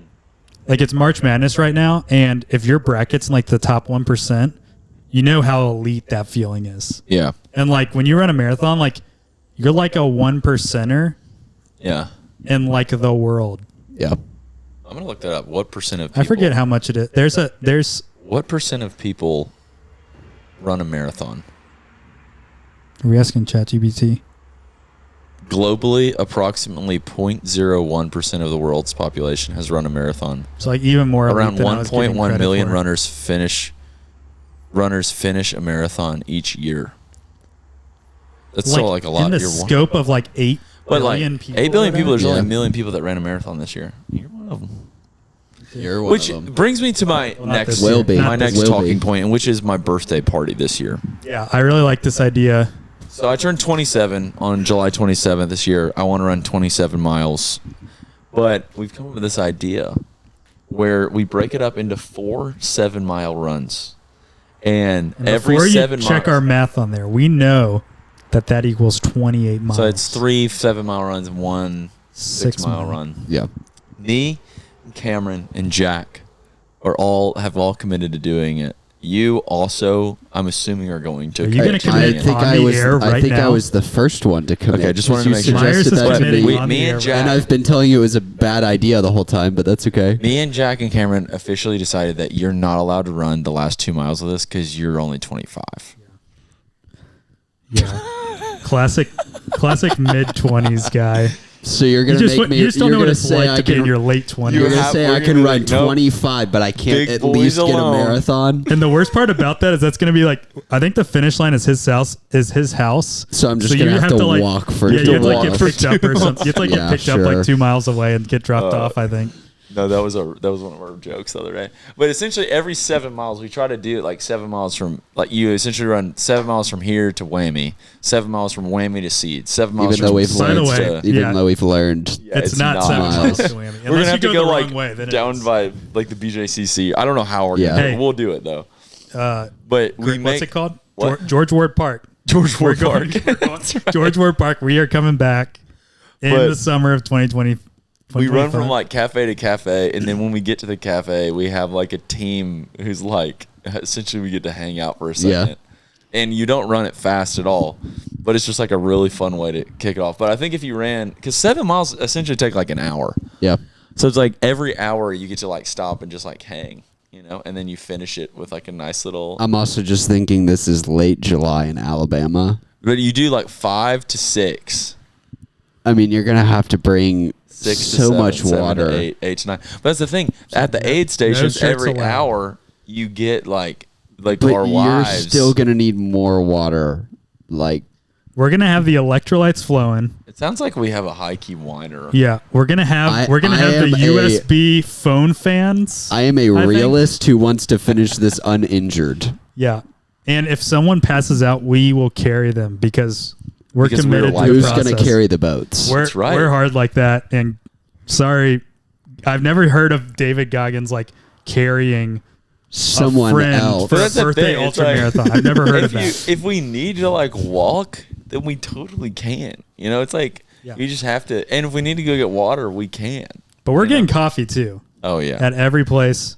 So do we donuts, just- coffee, pizza. Do we just pause the watch and then start it again and keep going? Is that the move? Yeah, I'm a watch pauser. Okay. If that's gonna be flamed in the comments, so be it. Because Me and Cameron were talking about like you can see the elapsed if it- time. I'm not hiding anything. Yeah. yeah, like if you're like not. If you're doing that on race day, that's a different thing. But like on workouts, like today we had to like stop at the rotary trail for a second, and we were talking about how like we love a good just like stop and chill for a second during a workout because like it's a workout. Like Dude. you're out there, you're moving. That's what like that's the win. It's not Getting the out race. there is It's the not win. the race. There's On also race like day, it's like yeah, freaking send it, you know. But this past winter, there have been like there were moments where like I stopped, usually to go to the bathroom, and like it was freezing out, like 10 degrees, and I have like leggings on, I have like a base layer, gloves, beanie, everything, and like just from like stopping and like standing still for some reason, like all my body heat and like sweat like under the layers and everything just like settled on me, and like I felt warmer and like honestly like more like loose and like ready to go. yeah, And I was like, you know what? Is that Is that a like hack? did I just like invent like warm? Did I just yeah. figure out like because something? like every Warm Monday up without when we moving? run 5K at Run Club on Mondays, like I don't think our workout is less hard because we stop halfway and like chat for a second. You know, I feel Miles like it's, or miles? yeah, and it's nice too because it's like if we were to just run the whole 5K, then we would finish so much earlier than the guys in the back. Yeah. But since we stop at halfway, it re-invites like that group aspect of it. I think that's so sick. Yeah, we do that. We do that at the run club I go to. Shout out to the Endorphins running community that just started in Raleigh. We'll do that. Like we hit a light and we'll just like, you know what? It's like we're just like running like party pace, conversational pace. Yeah. Like run club is like part for the miles, but a lot of it's for the community and new friends, which I've made Yeah. a lot of through things like that. And just like let people catch up. And Yeah. sometimes you build another buffer zone and then you let them catch up again. And Yeah. you know, it's just part of the Also, I process. think, But like you do push on like speed workouts and stuff, and we're getting really in the weeds right now. This is time, but you do push on like speed workouts and stuff like that. But I also feel like to a certain extent, Karen, like you just are 2 years ahead of me in all of these things.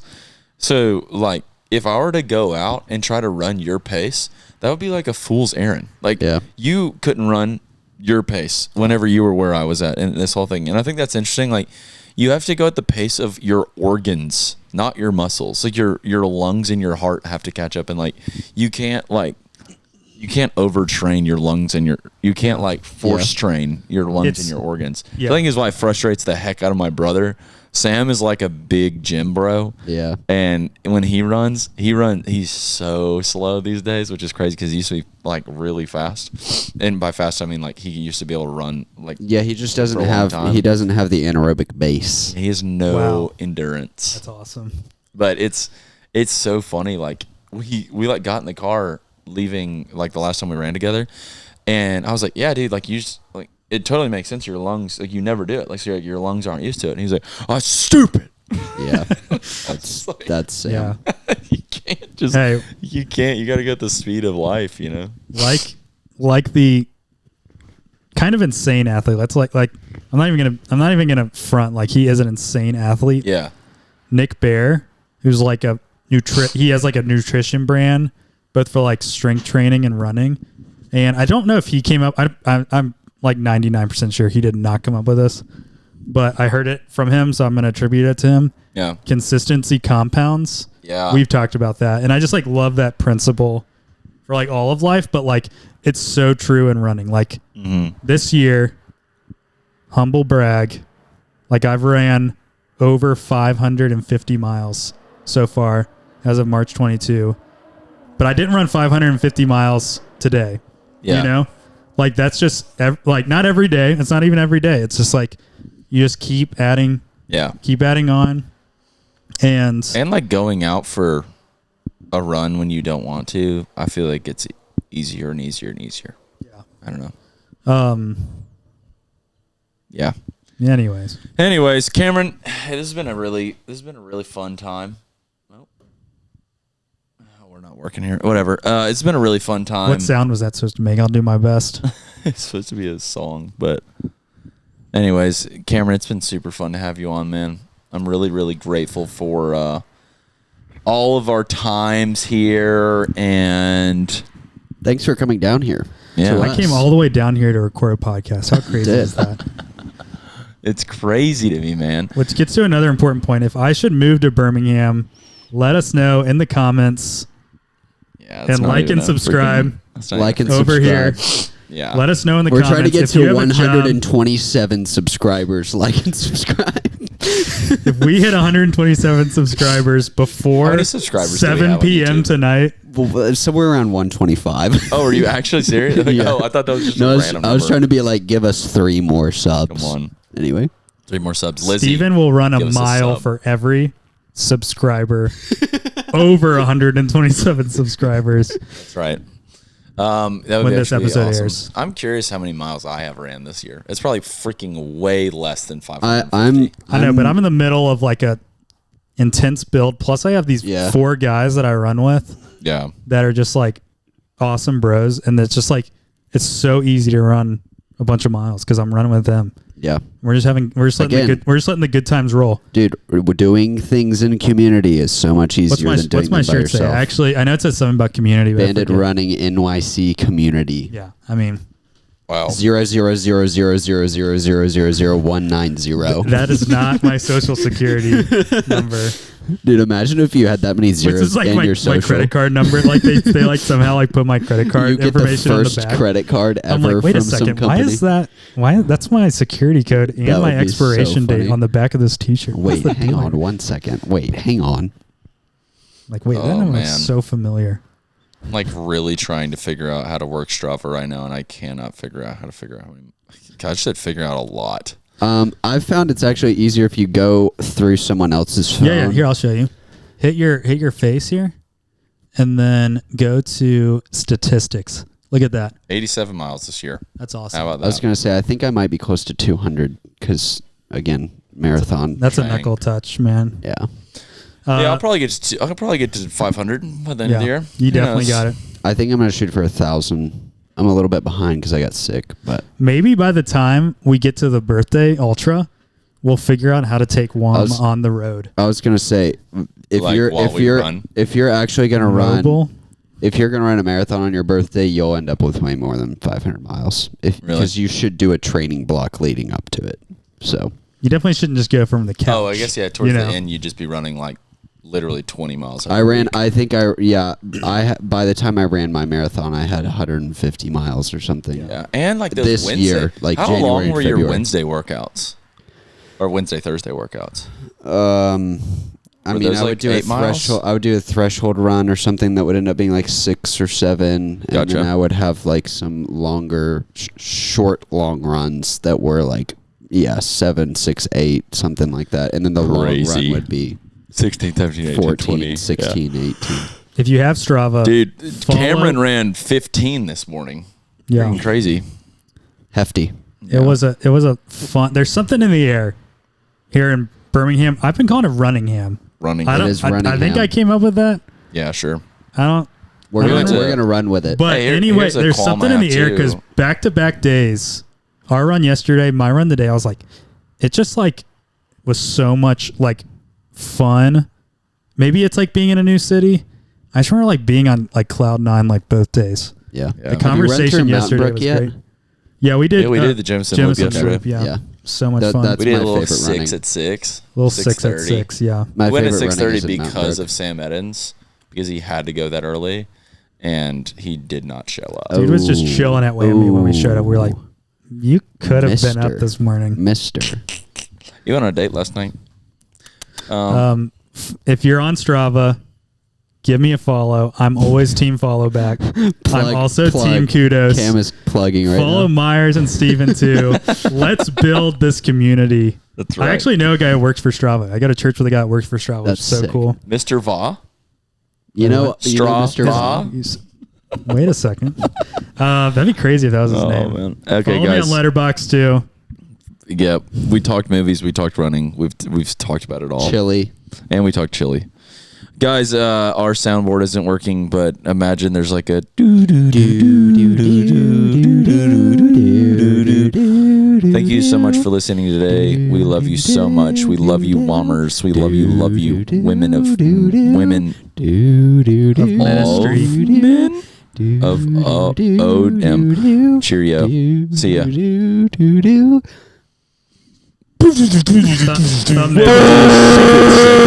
Oh. Homemade secret segment. Cameron met a girl at a coffee shop yesterday, Wow. and I did. I hope one day we can listen back to this and be like, wow, In Birmingham? and If she'll this- know who we're talking Is about. is something happening? Are there rumblings? No, there's Um, nothing happening are there at all. sprinkles? But There's, I there's just nothing hope. happening, Is but there the fact salt? that it's just the idea that there's even a potential possibility That is just might like be a how- fun bit, you know. That for might be all of how us. we get Cam here. Yeah. We find Dude. his pookie. Dude, legit, we need to get him a job at PI, and then we need to get him down here and find his Pookie. Yep. Yeah. I His would Pookie, love Megan Fox. I would love to settle down in central Alabama Fultondale, Alabama. with a Pookie, Wow. where I can, if I need to go see family, I'm just going to head over to the something Shuttlesworth International Airport. Just fly on up to Cincy. That's right. We got a direct. We have directs to New York now. Shout out Spirit. Yeah, Breeze Airways, if you're listening. You wanna know my let's most get a autistic- direct RDU to BHM. Y'all wanna know my most Please. autistic thing I did last week? Saw a Spirit airplane flying in the sky. It's a new thing here in Birmingham. And it flew over me. I looked up at it, pointed at it. I said, they're headed to New York. That was it. Yeah. I was like, Thank you. I was like, man, that was freaking weird. Why did I say that? And I was like, that was super autistic. And the person that was with me was like, what the heck? Why is that autistic? Because Maybe you should be an air traffic controller. I hear we need And I was some like, more. that's I heard like we an- need some. it's like an autistic thing. Is like what knowing where a the nice planes little go. Doge reference there. Yeah. Yeah, we're up to date on the times. Yeah. Anyways. Should I come down here and run for political office? That's another thing. Yes. Just like how fun was that like a funny thing? Just should like run for someone mayor. moves here, runs for mayor, loses. Like how awesome would that be? Just That would like be fantastic. Imagine just, moving like, down here. I have, like, a and immediately $5,000 running, be like, this place is a dump. I know how to fix it. I know how to fix it. I'm from Raleigh. yeah. We are gonna throw in Harris Teeters and Harris Sheets, Teeters. Sheets everywhere. Sheets gas stations and Two Roosters ice cream. I mean, we. Would I don't even figure it like out. Two Roosters. I don't even know why I brought that up. Go Canes though. All right, guys. Go Bow wow. Canes. We love you. Bye, Cameron. Oh man, what a day! How long?